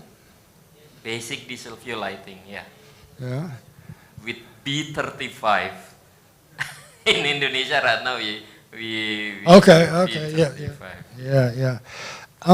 No, I would not say that settling or gravity separation for diesel fuel would be a good idea. I would employ some other drain and flush, plug, fill up with fresh oil or flushing oil, flush that, and then fill up with clean oil. So it will not separate, it will not separate by gravity. If you've got enough fuel in there to separate by gravity, you have a safety hazard. Okay, so yeah, we're talking about 3% fuel, maybe 5% fuel. No, gravity separation, no. If you've got 50% fuel, that's a bit of a different story. So no, I would not recommend gravity separation for a fuel dilution problem. No. So what's your recommendation for drain and flush? Drain and fix the source of ingression. Okay. Why did the fuel get in there? Bad injectors, leaky O-rings, this kind of thing. Yeah. Jadi sarannya untuk yang gravitasi tadi kurang tepat kayaknya Bu ya. Beliau menyarankan ya sudah di drain saja karena antara fuel dan lubricant ya tidak akan terpisah secara gravitasi, dan kalaupun dia terpisah ya berarti banyak banget itu Bu fuelnya gitu, dan itu pasti akan juga lebih berbahaya. And the second question is if they do sweetening, somehow they do sweetening, what is the best option or the best proportion perhaps if they do sweetening? For that same problem? Untuk kasus ini atau kasus lain Bu?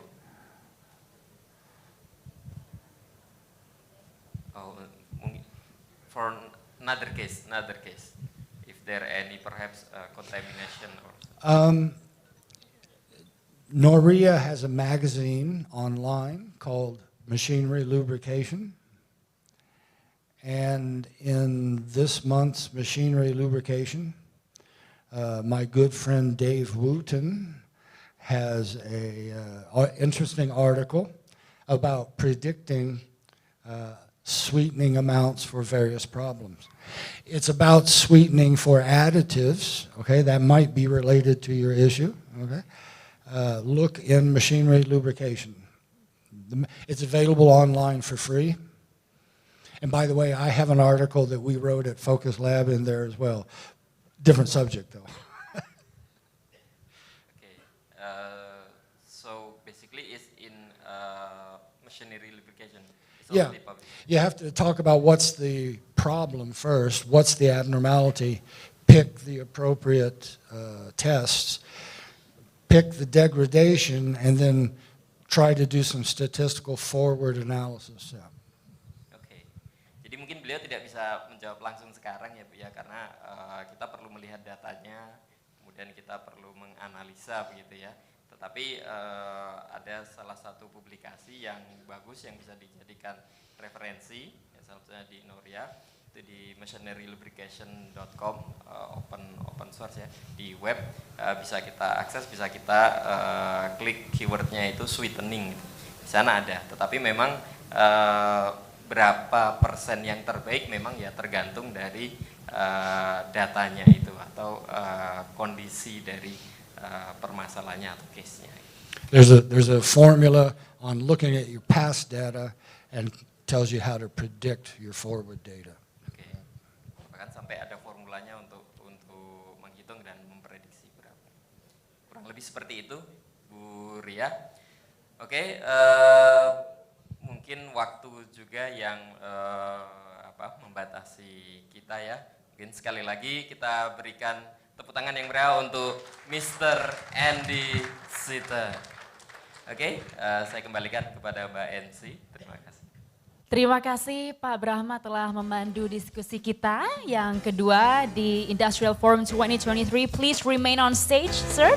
And thank you very much, Mr. Sitton, for enlightening us with the economics of maintenance and lubrication. Kita jadi tahu ya Bapak Ibu seberapa pentingnya pemilihan lubrikan yang tepat untuk equipment Anda serta pentingnya juga untuk memonitor kualitas lubrikan secara berkala agar dapat lebih menjaga efisiensi dari operational cost on the long run. Once again, thank you very much. Kita berikan tepuk tangan untuk seminar di sesi kedua ini dan kami persilahkan untuk tetap berada di atas panggung karena kami akan melakukan penyerahan plakat dan untuk itu kami mengundang dengan hormat Director Sales and Marketing Ibu Sari Rahmi untuk dapat menyerahkan plakat kepada para narasumber dan juga moderator kita di siang hari ini. Silakan Ibu Sari Rahmi.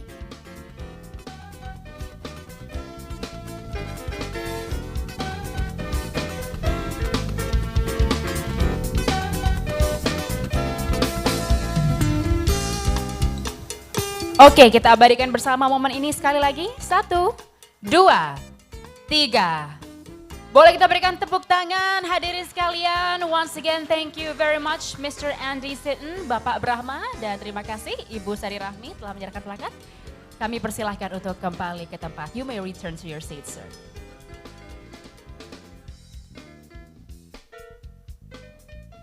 Oke.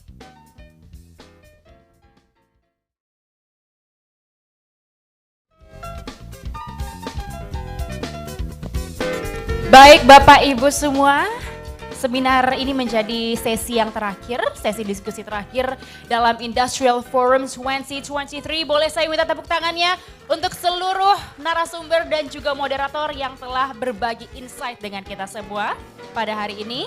Dan untuk Bapak Ibu yang bergabung secara online dalam seminar Industrial Forum 2023, acara kita telah berakhir di sini. Terima kasih untuk partisipasi Bapak Ibu dimanapun Anda berada. Semoga diskusi kita pada hari ini dapat menjadi manfaat yang dapat Anda terapkan dalam line of business Anda apapun itu. On behalf of Pertamina Lubricants, saya Dazen Frila mengucapkan terima kasih dan sampai jumpa.